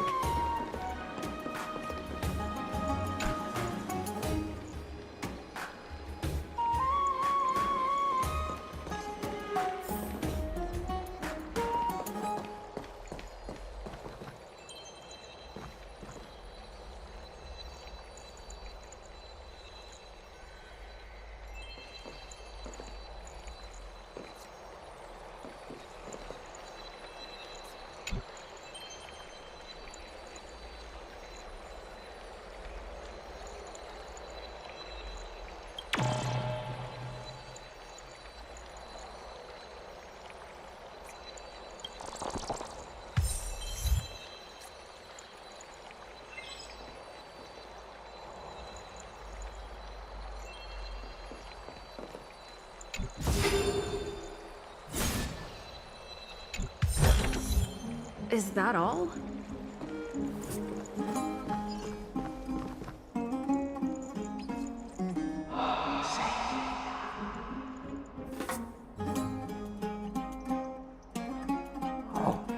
What are you two doing up here? I know you! Oh! You're the heroes who helped defend our city, right? Damionis, saw your valiant figures in the battle.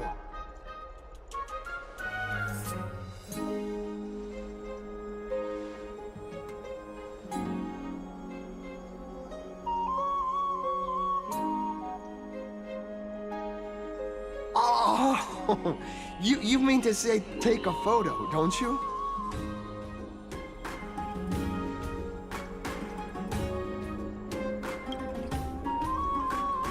Aha! So you met the right person. The name's Damionis, and I may have some humble insight on travel and photography. After all, everyone in this holy city knows me as the explorer. All right, pass me your photo stone.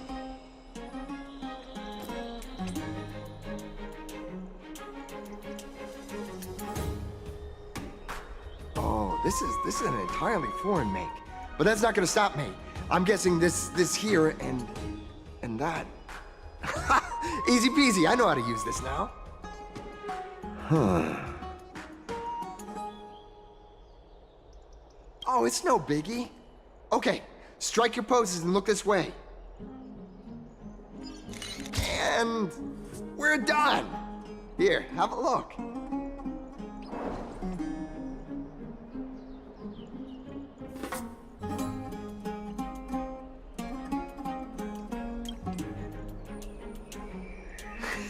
Well, I mean, as long as you're happy with the photos.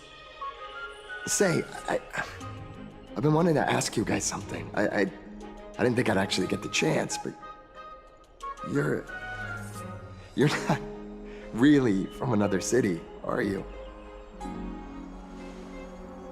I've heard some things here and there. I mean, refugees that just came into the city are saying that the people Lord Finon picked up are from beyond the sky.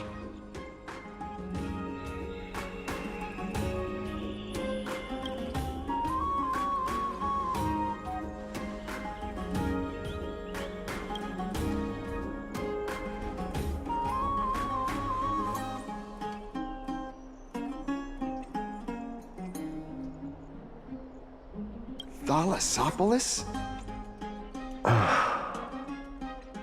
Oh. Is that so? I thought I'd finally found proof that a world beyond the sky exists. It doesn't matter. At any rate, thanks for your help, warriors of Thalassopolis. Akama welcomes you.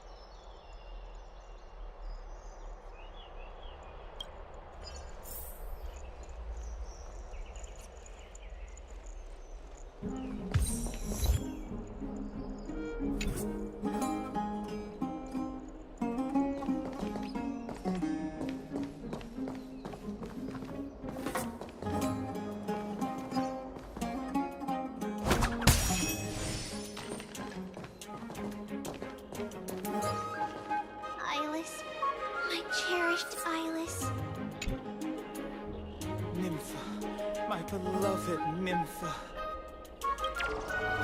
Let's leave Akama. A place for just the two of us.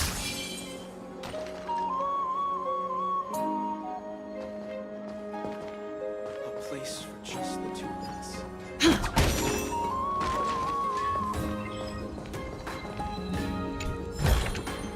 Is that all?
I've created another new dish.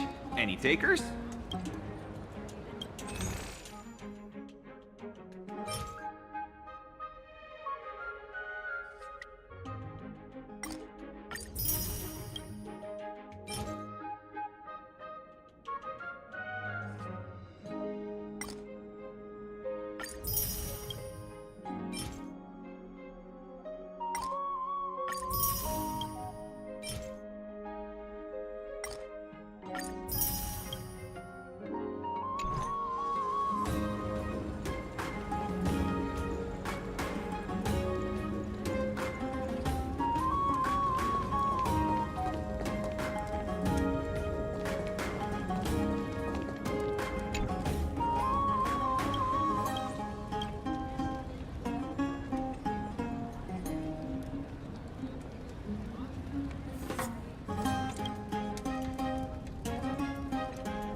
Out of the shadow of the past, you've not stepped, Chrysos heir.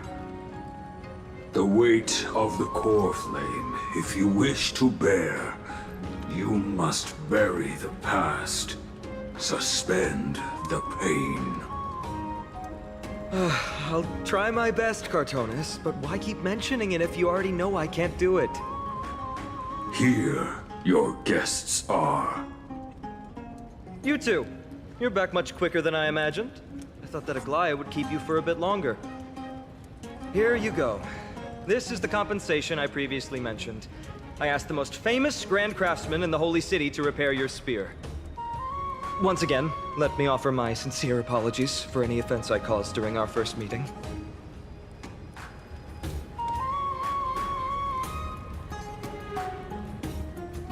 The one who crafted this spear must also be a renowned master. I guess there's always someone greater out there. Although I still can't imagine a world outside Amphoria's. Or perhaps I've just never given it much thought until I met you two. You've probably now heard about the tripartite prophecy that descended upon Amphorius and the mission of the Chrysos heirs. For us, pursuing the prophecy is the purpose of our journey. Therefore, thinking too much about other things is unnecessary.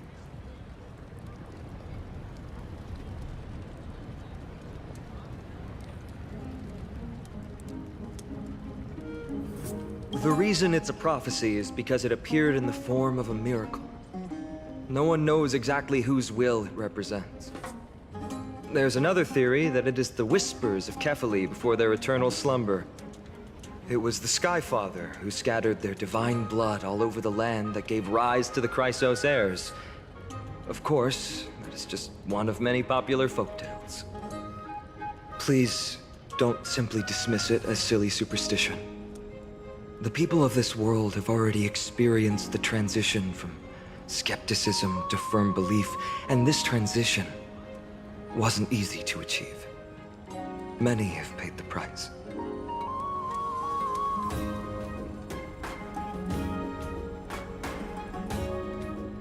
Me? I'm still seeking that answer myself. But if the gods favor me, I believe that my core flame won't be far. I'm a soldier who was taught how to fight at a young age. From the day I was selected by the prophecy, I've regarded the Lance of Fury as my goal. One day, I'll break the lance and take the core flame of strife. But discussing such a bitter topic is a bummer. I'm embarrassed since I think I'm the one who brought it up. Oh, right. Triby mentioned that you two also use teleslates. Why don't we exchange contacts? Please, also accept these gifts as a token of my appreciation. Since the weather is great, why don't you two look around some more? I won't take up more of your time. See you later.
Ah, it's our two distinguished guests.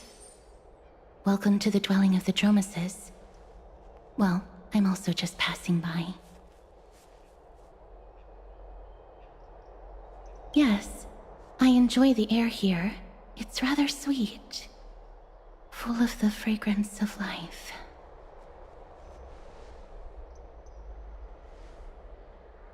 Yes.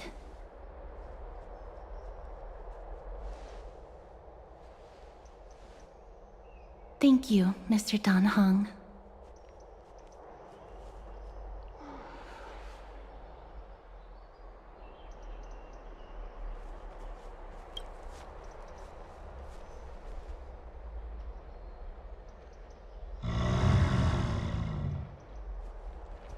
Oh, this child looks hungry. Since you are here, do you two want to try feeding the Dromesis? Their feed is dry red soil and it's very clean. There's some over there.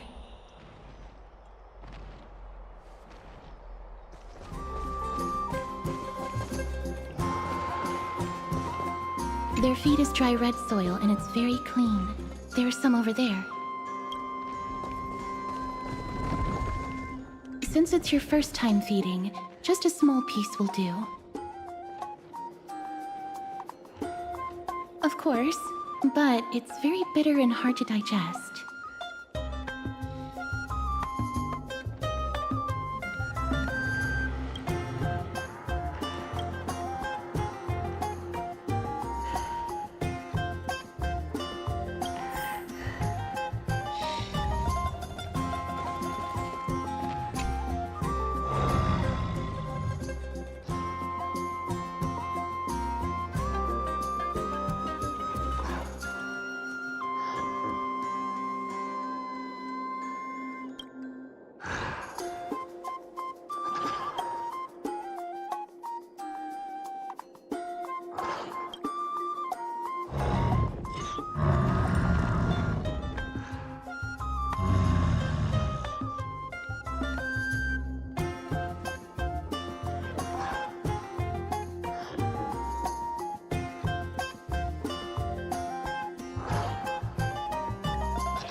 It looks very happy. Perhaps you could try petting it?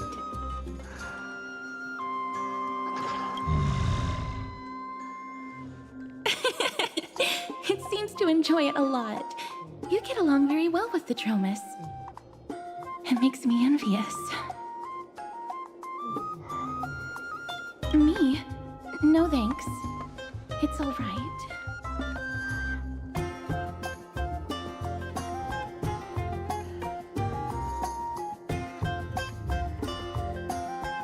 Please don't misunderstand.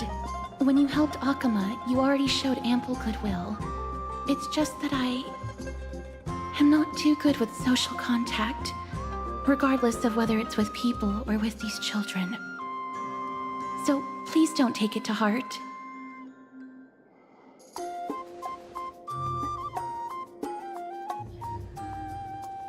Would you two like a photo with this child?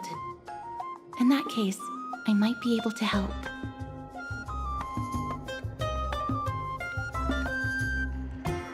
That's not it. Photography is an interest of mine. No problem. Please place the photo stone on the ground.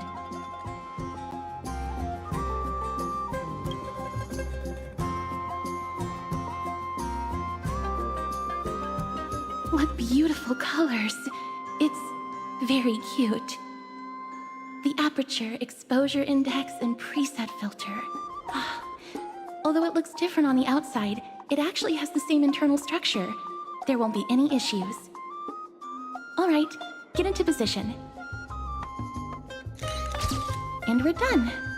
I hope that you like it.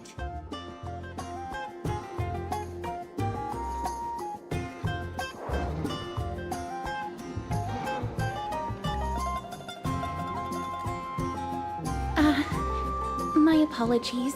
It's just personal preference. I like black and white photos. If it bothers you, I can take another photo. I'm glad that I could help. Then, I'll take my leave now. Please continue playing with the Dromesis.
Hey, are you in the forum?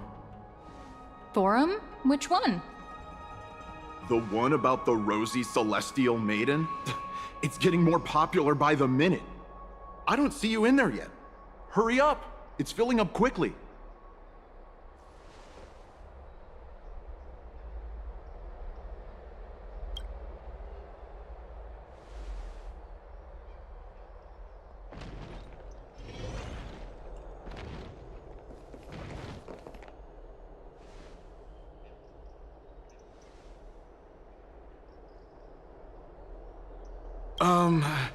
Your outfits, who exactly... Ah, brave warriors, pardon me. I didn't expect you to be interested in such social affairs, but sure thing. Please, take out your teleslate. I'll help you connect to Akuma's World Wound Web.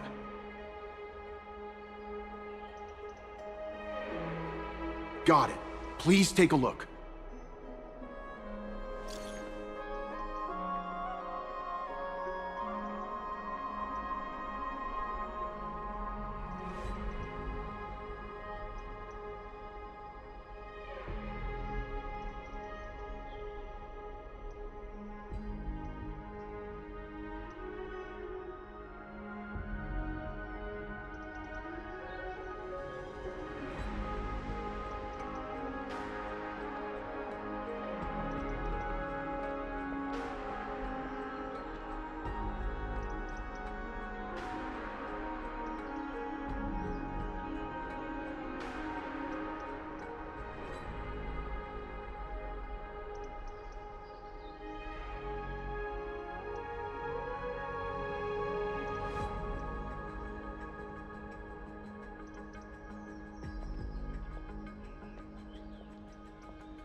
I'm going to the hot pool. Aren't you coming in to have fun? I want to be high up like that too. Dear citizens, please stop spreading images of unknown origins. Please wake up! The Rosy Celestial Maiden is a lie crafted by Zagreus as a prank. We should follow the lead of Lady Aglaya and not subject ourselves to such mind-numbing fantasies. Damionis, that explorer who thinks very highly of himself. I've heard of him, but have never met him in person. Others have said he's completely crazy. Rosy Celestial Maiden, a world beyond the sky. What's that commotion? I want to be high up like that too.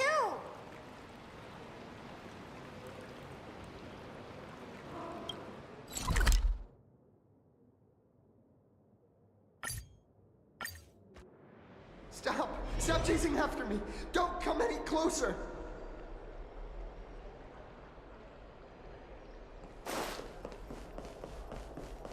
He's running toward the Garden of Life! Give chase!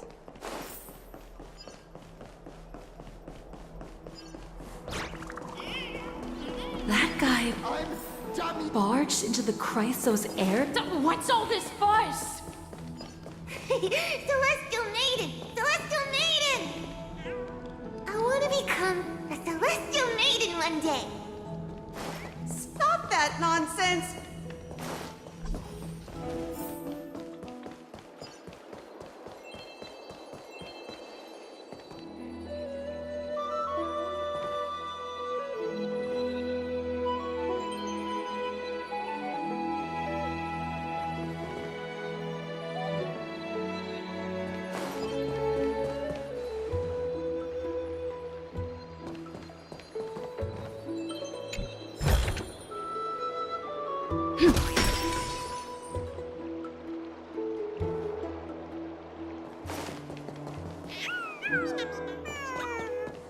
Citizen, calm down. Don't do anything foolish.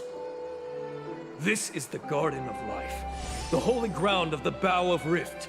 Are you trying to defile the gods? Defile the gods?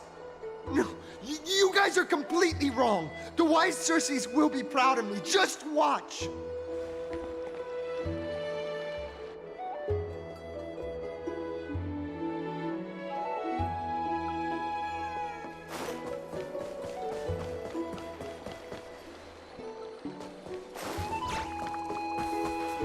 The wisdom of Circes should be shared equally by all.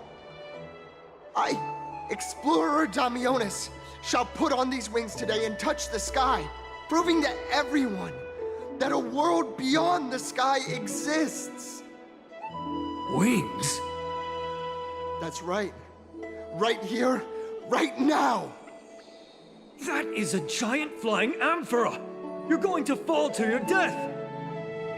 Ridicule me all you want. I shall prove myself and remove all doubts.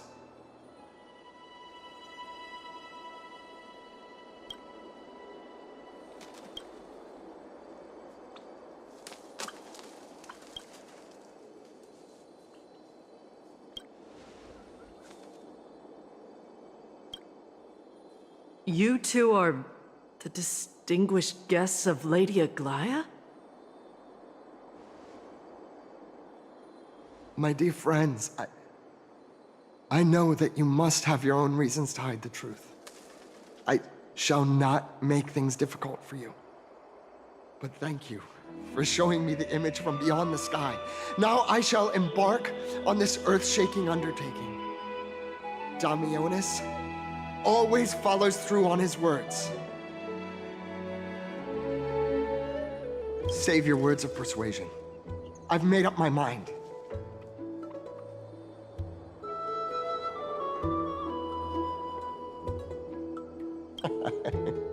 Oh, trying to enrage me in hopes that my emotions will overwhelm my mission? Oh, it's a pity that I've seen through your intentions. You're trying to persuade me to stay. A clever fool. That's how to describe people like him, right? I'm almost moved by his persistence. Save your words. Aquila, feel my wrath!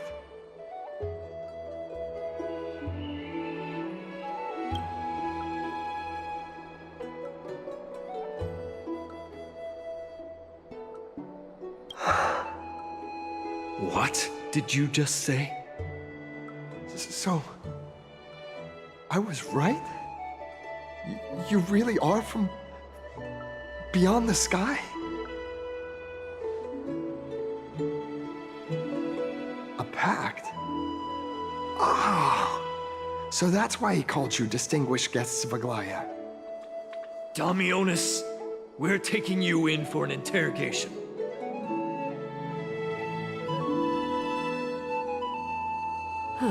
This is not going to go well. He learned something that he should never have learned. We can only hand him over to Lady Aglaia for judgment. Instead of worrying about his safety, perhaps you guys should worry about the impact of the rumors. Although no one believes what Damionis said about a world beyond the sky, the rosy celestial maiden has already spread everywhere. It's all right. I think there's only one thing you can do right now. Go to Varix Leo and share something even more interesting with him. That way, there's a chance that you can cover up the rumors. As for what happened earlier, you won't tell anyone else about it. So go now, brave heroes.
The spirit thief.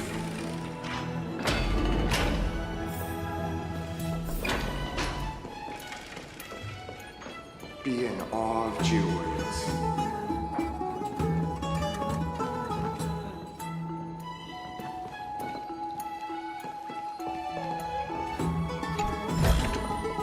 Looks good.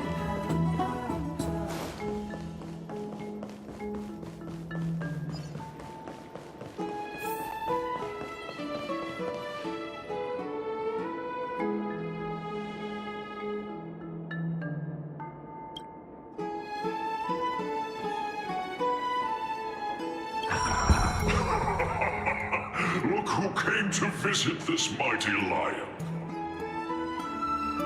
Aren't you Akima's two new friends? The brave warriors from a faraway place. It's an honor to meet you.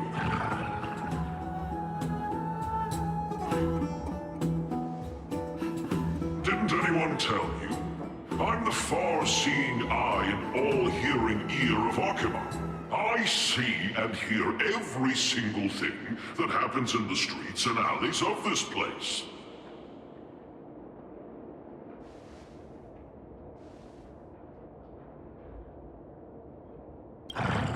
Brave warriors, I'm afraid that I won't be able to help with that.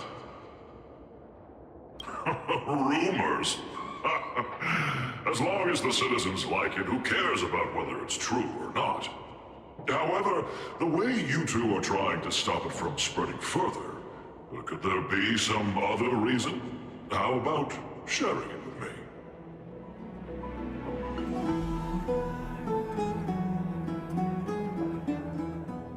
Don't be fooled by it. This lion loves engaging in gossip and rumors. A few days ago, when people were besmirching my tribe's honor, didn't you also turn a blind eye?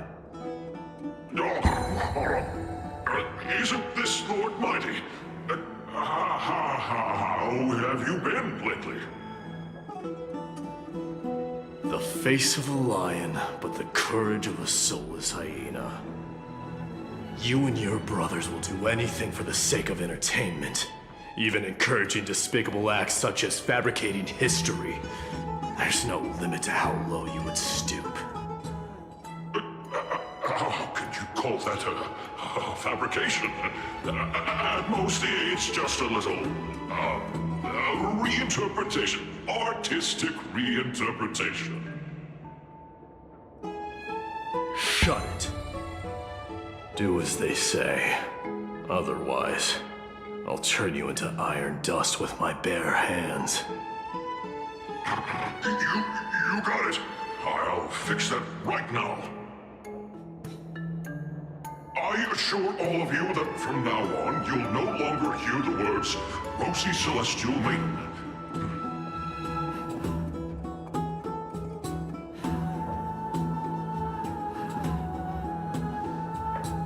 Don't misunderstand. I'm just annoyed at that lion head. Also, Finon seems to think highly of you guys. If you were to be disposed of for such a trivial reason, his weak and fragile heart might not be able to bear it. Pray for the best, outsider. Pray that this farce has not reached the ears of Aglaya.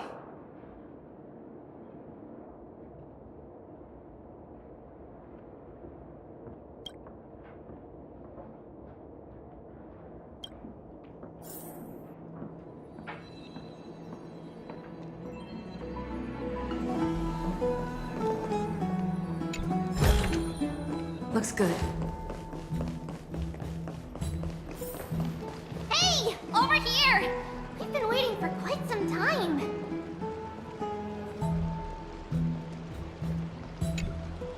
Where have you two been? We've been waiting here for quite some time. Even our wings are tired.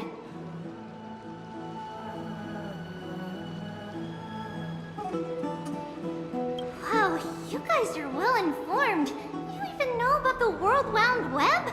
Young people sure are full of energy.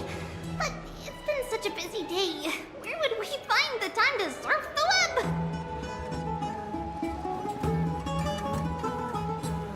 What a strange thing to say. Anyway, let's go.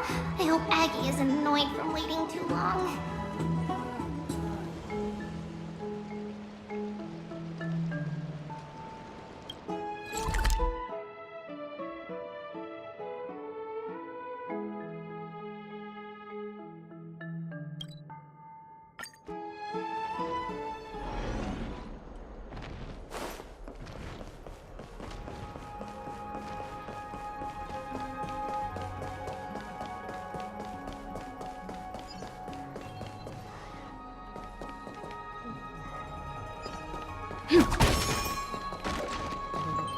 The essence of the calendar is metaphysics.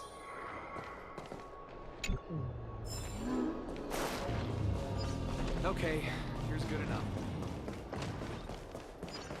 There seem to be more guests in the Grand Back.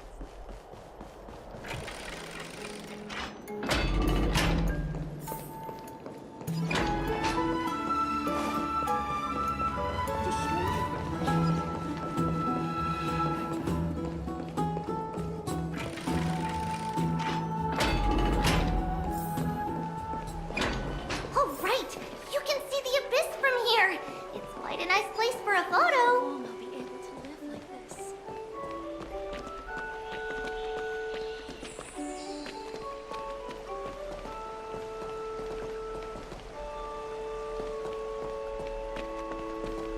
Wait, let me finish listening to this part. Look! The Gate of Infinity! It's very eye-catching, isn't it? That's where we met!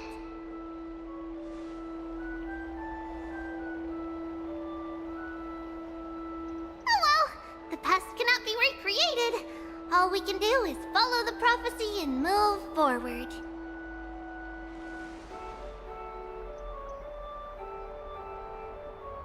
Those are two different concepts.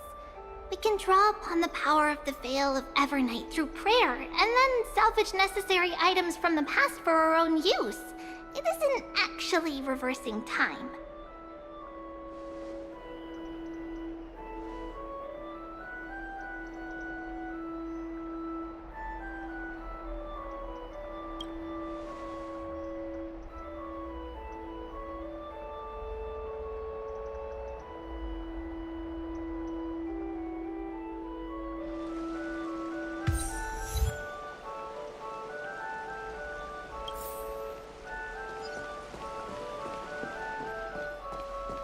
Just hearing this melody makes me feel better.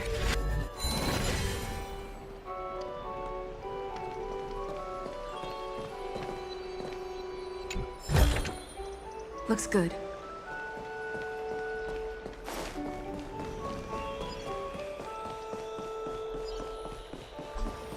Have you heard? Seems like all the rooms are full. Aggie, we're back! Thanks for your hard work. Is there any news from Trian? Not yet, but we've already figured out where the deserters are headed to. With a little more time, we'll be able to track down the location of Castrum Kremnos. Oh, he's that candid with the two of you. Castrum Kremnos, both Nikidor's territory and their current abode, is a moving city-state enveloped in fog.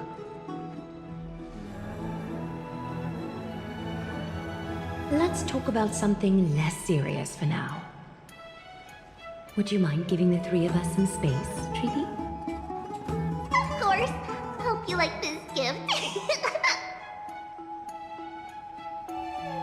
As Treeby mentioned, the both of you spared no effort in protecting the Holy City. I would like to present you with a gift in recognition of that. If you are to stay in Akima, you'll need a place to rest. This gift will address your troubles. Welcome to your private bath chamber.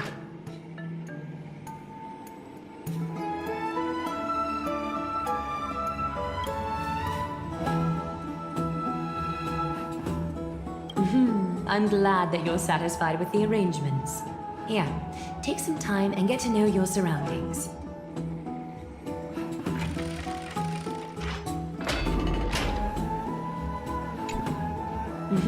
I'm glad that you're satisfied with the arrangements. Here, take some time and get to know your surroundings.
It's still early. Where to now?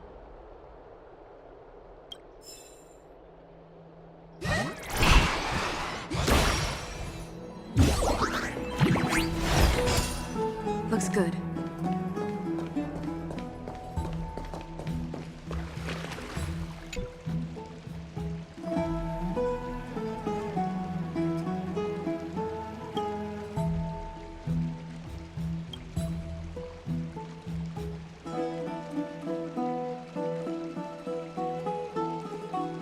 Oh, finished exploring? I still have one last special gift for you. Come this way. I'll explain it to you.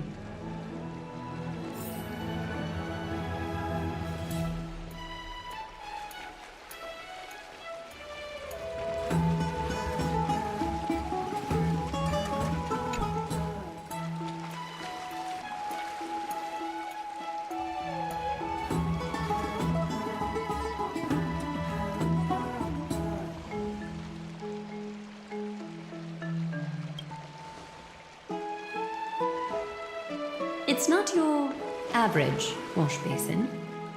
This ceremonial vessel belonged to the Chrysos heirs and is now my gift to the both of you. You have learned, to some extent, about the history of Amphorius and of the holy city Archima. Now, I wish for both of you to witness the journey of the Chrysos heirs for yourselves.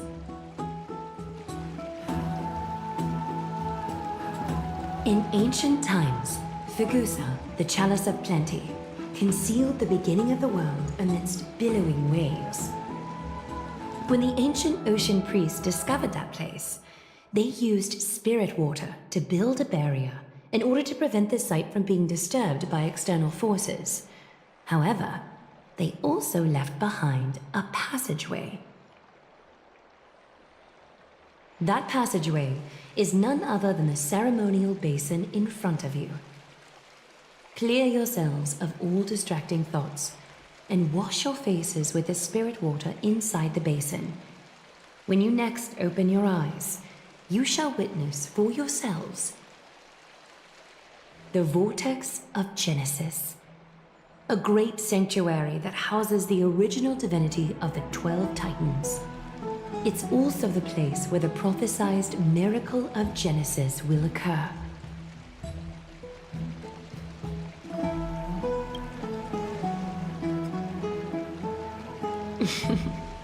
For your first time, I shall personally guide you into the depths. Close your eyes and hold your breath. Sever all other sounds and let my whispers fill your ears. Take a handful of the pristine water. Lift your palms in front of your chest and feel the water gently flow away through your fingers. Sink deeper and do this once more. Submerge your wrists in the spirit water. Familiarize yourself with its temperature, its touch. Spread your fingers, then lower your head and search for the palms of your hands. Feel the spirit water flow against your face until all of your senses are submerged. Floating, sinking, diving into the depths.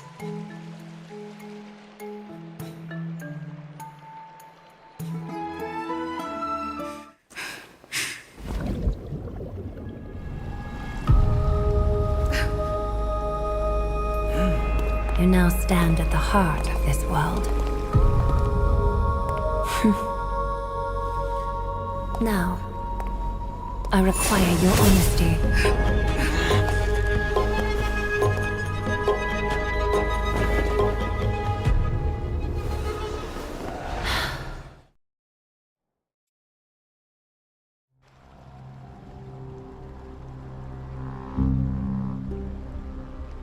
This is no laughing matter. It's an interrogation. While the both of you were roaming the city, someone was paying attention to your every move. Unfortunately, you have broken your promises. The Holy City's fate is as fragile as threat. I must exercise prudence in order to eliminate sources of potential disaster.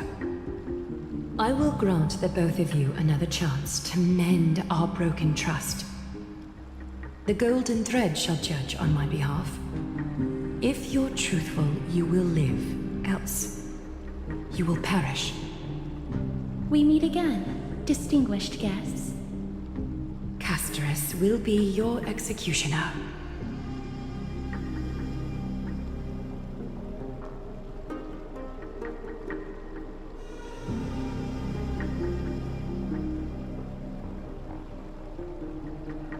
A reasonable request.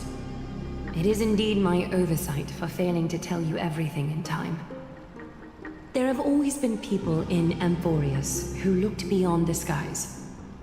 Indeed, there used to be a usurper nation that spared no expense in constructing skyships with the desire to break through the blue sky and reach the stars. However, Aquila's divine punishment fell the instant the fleet of skyships took flight. An entire city-state, along with all of its subjects, was reduced to ash in that moment. It's not that Amphorius is unwilling to head toward the stars. Yet, anyone who even thinks about breaching the firmament would undoubtedly infuriate the gods, causing this land of the living to burn, and an entire nation of mortals to perish. The Eye of Twilight is only one example of this. This is forbidden territory which can never be ventured into.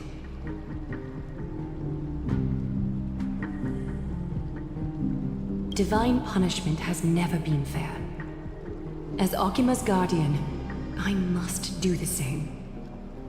This is a world dominated by Titans, and that order can only be toppled by the Chrysos heirs. Therefore, the only thing that I can do right now is to ensure that the both of you remain devoted. 3 steps, Castrus. Yes, Lady Aglaia. I shall ask you 4 questions. Dishonest answers will cause the golden thread to vibrate, while truthful responses will not affect the thread. The number of times that the thread trembles is the number of steps forward that the executioner will take. If she isn't standing behind you after all 4 questions have been asked and answered, the both of you will have passed this test. If she is, your journey will end here. You'll fall asleep amid the warm embrace of flowers and feel no pain. That I can guarantee.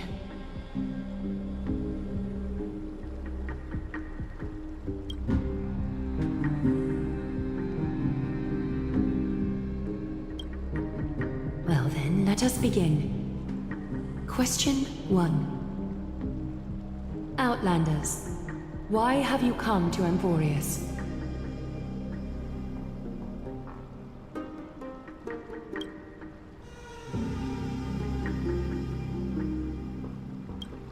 A truthful response. A step will not be recorded. Question 2. Outlanders, why did you lend your aid to Akima?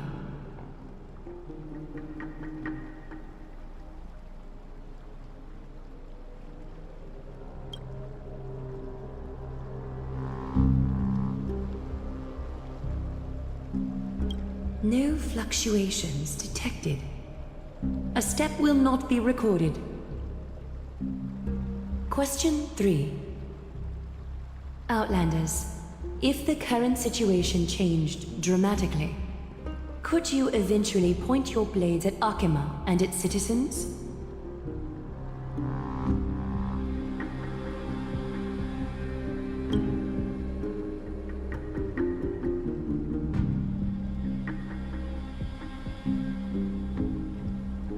A response that lacks embellishment. You have no misgivings about the friction or suspicion that your answer might cause. A step will not be recorded. Final question. Outlander. An unknown but surging power exists within your body. Are you willing to use it to aid the Chrysos heirs in slaying the gods?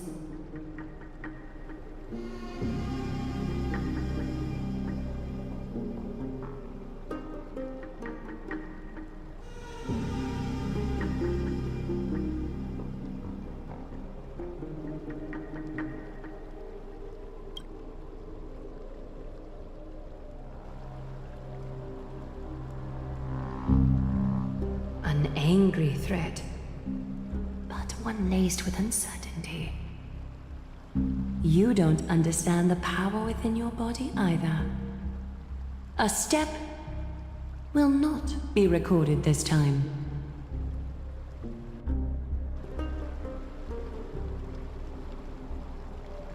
All 4 questions have been asked and answered.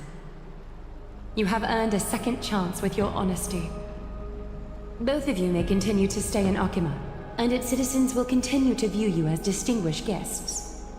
However, you must promise that today's farce will not occur again.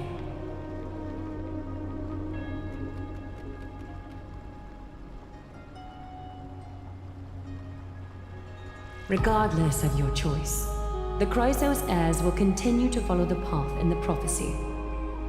You may be a ray of hope that fell onto Amphorius.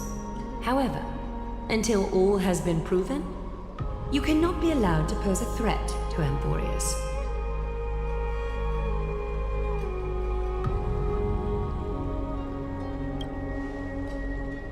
For the Holy City, I am willing to bear all the traits that others despise and use every heartless yet effective trick in the book.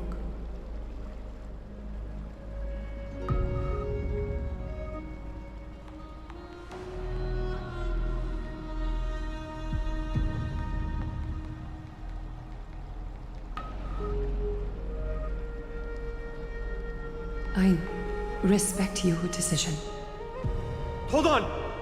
Please, wait a moment. Finan? Aglaya, as the first person to encounter them, I have some thoughts I would like to share regarding whether they can stay. Do speak your mind. When I first met them in the Abyss, I was wary of them as well, and never let my guard down throughout our journey back to the Holy City. However, during the battle to defend Akima, we fought side by side numerous times. The look in someone's eyes in moments of life and death never lies. And I was able to detect the conviction in their eyes back then. That's why I was willing to put my life in their hands. Please believe a warrior's intuition. At present, Akima is desperate for aid, and I am loath to lose 2 allies just like that. Isn't this what Miss Casterus believes as well? Yeah. I'm more willing to view death as a peaceful farewell than a punishment.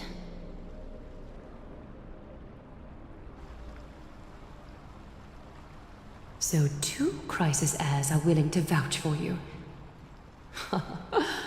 It seems my actions were too high-handed. Finan, will you fulfill your duty as host and look after our distinguished guests? Well, I'm not good at formalities. I'll do my best. Cass, next time, I hope you will express your thoughts openly. I will. Now, it's time to welcome the newcomers to the Vortex of Genesis. As you both have chosen to trust these Outlanders, ensure they are adequately informed about the mysteries concealed within. Sorry, should have gotten here earlier. Please, hear me out before you make up your mind.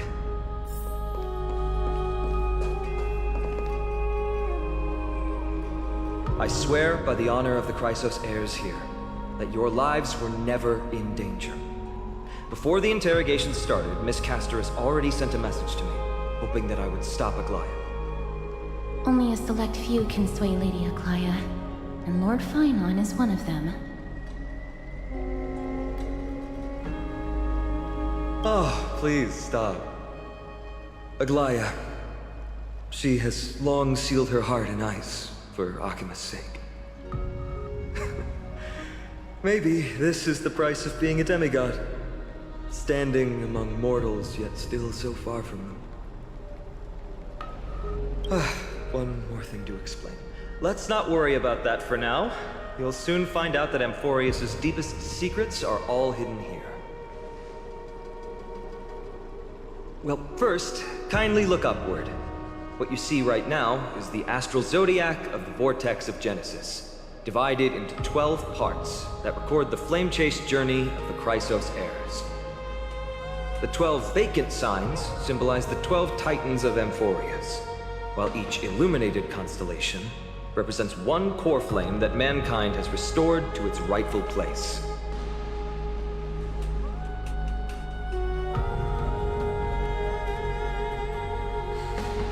The generations before us paid a heavy price for that.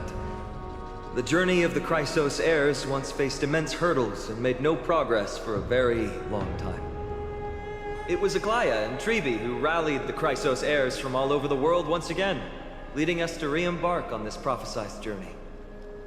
And they are the only two demigods in the Holy City.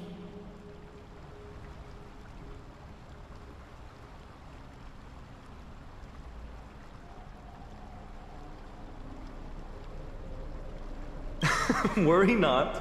I haven't forgotten about that.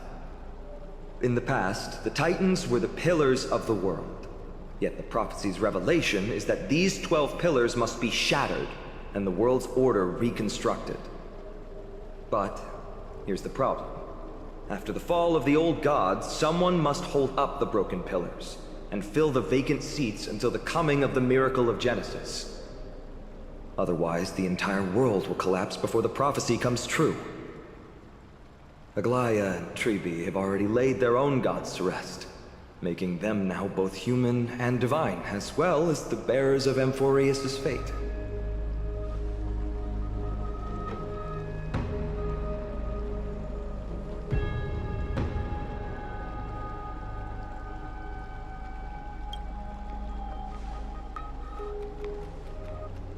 Bringing down the Titans, retrieving the core flames, and filling the vacant seats. This is the mission of the Chrysos heirs, and I'm following in the footsteps of those two. Mission. Huh. When it comes to the 12 Titans, no words can describe them more vividly than the whispers within the constellations. Why not step forward and listen to them for yourselves?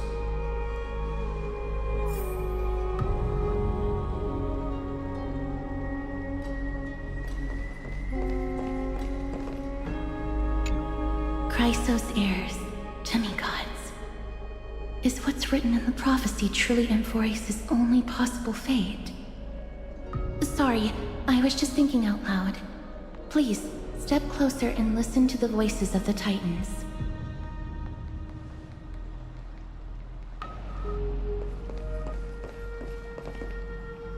Move closer, listen carefully, and you may just catch the whispers echoing in the void. How about you start with the Lance of Fury, and the voice of Nikador?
Is that all?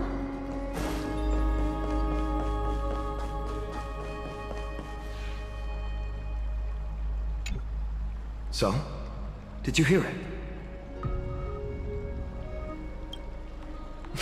The first time I heard the voices of the Titans, I was just the boy playing with swords, oblivious to the meaning of life. To this day, I still don't know why the prophecy chose me. But I'm grateful for it. Without this journey, I might have already become a wandering soul on the battlefield. All right, that's enough of my story. I want to extend a heartfelt invitation to you. Join the Christos heirs and aid us in hunting down Nikador and retrieving the core flame from the Titan of Strife. If you still harbor doubts, I'll do my best to provide you with answers.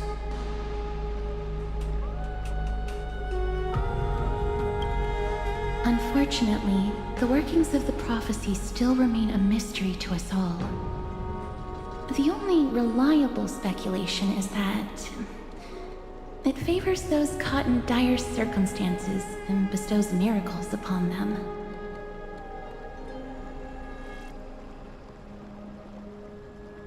Armed with courage and unwavering resolve, our quest will begin as soon as Trian locates Castrum Kremnos. Without a doubt, it will be a momentous battle to the death. Prepare yourselves.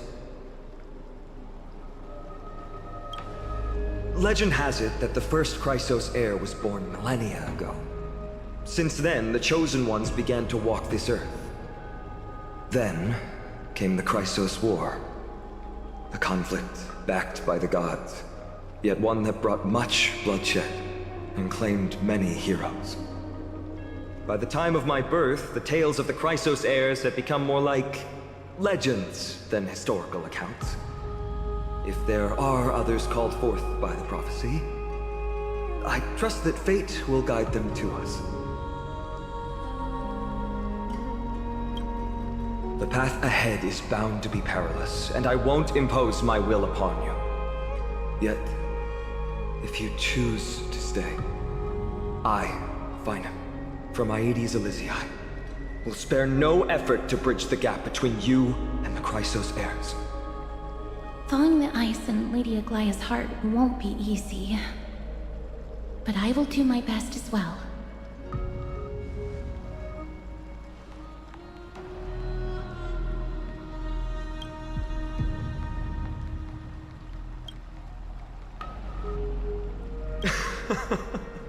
That's wonderful to hear. You truly are the hope of Amphorius. I've always believed that the journey of the Chrysos heirs is not meant to be the saga of a select few, and that we must unite all potential allies, especially heroic figures like you. Once we triumph in the battle against Nikador, that should dispel Aglaya's doubts. Lord Finon, our guests seem quite weary. Should we have them return to the bath chamber for some rest? My apologies, I got a bit carried away. It's been a long first day for you here on Amphorius. Be sure to rest well in the bath chamber. I trust that Trian will have returned with news about Castrum Kremnos by the time the two of you are fully recharged.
It's still early.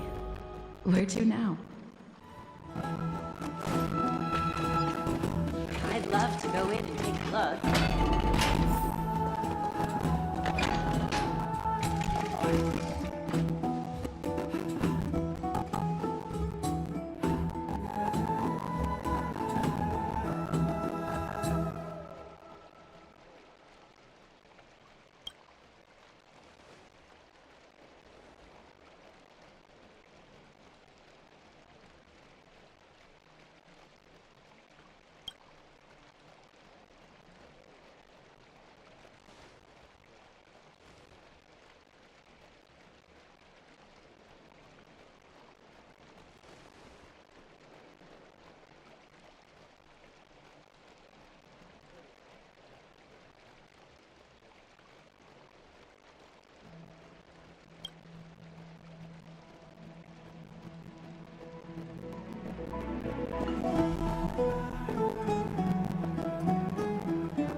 Aggie, this campaign is going to turn out fine, right? Do not harbor doubt, teacher.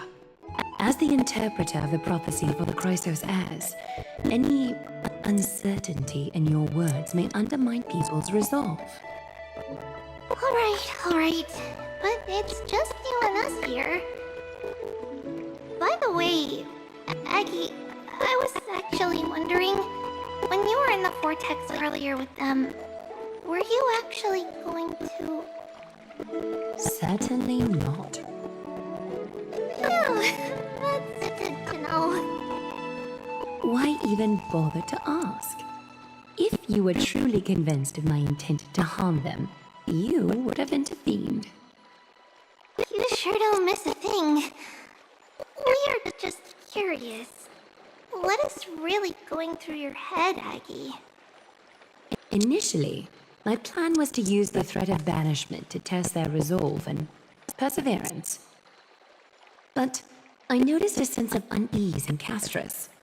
She trusted in them, and even reached out to Finan in secret, believing I was unaware. Therefore, I took advantage of the situation and changed the threat from banishment to execution to see if the two could remain firm under the most extreme pressure. Simultaneously, it might also strengthen their bonds with Finan and Castris. Do you have to go to such lengths for the battle against Nikador? That's going to make it a lot tougher for you to gain their trust. That's not important. You and I will eventually step off the stage and leave Anthorius' fate in the hands of others. But that's the future you foresee, isn't it? Yeah. The prophecy of deliverance is nothing if not ambiguous. It urges us to defy the gods, yet refrains from providing a clear glimpse of what lies ahead. Right now, it is people's faith in the prophecy that unites them around the Chrysos heirs. Should a time come when their faith is shaken, all will crumble. Hence, we must be prepared. When our task is to craft the armor for the deliverer, what harm is there if you and I don humble attire? Aggie, have you noticed... You keep saying you don't believe in humanity's altruism, but your actions are a counterexample. Perhaps it's because my humanity is distancing itself from me. Another never-ending dawn. How bright is the day, and how long is the night. The golden thread hangs unusually silent today, as if the heavens, earth, and ocean are all holding their breath. Could they be mourning the impending downfall of a titan? Unwinding in a bath sounds appealing now. Would you care to join me? Let's go, Aggie. never been able to say no in all these hundreds of years.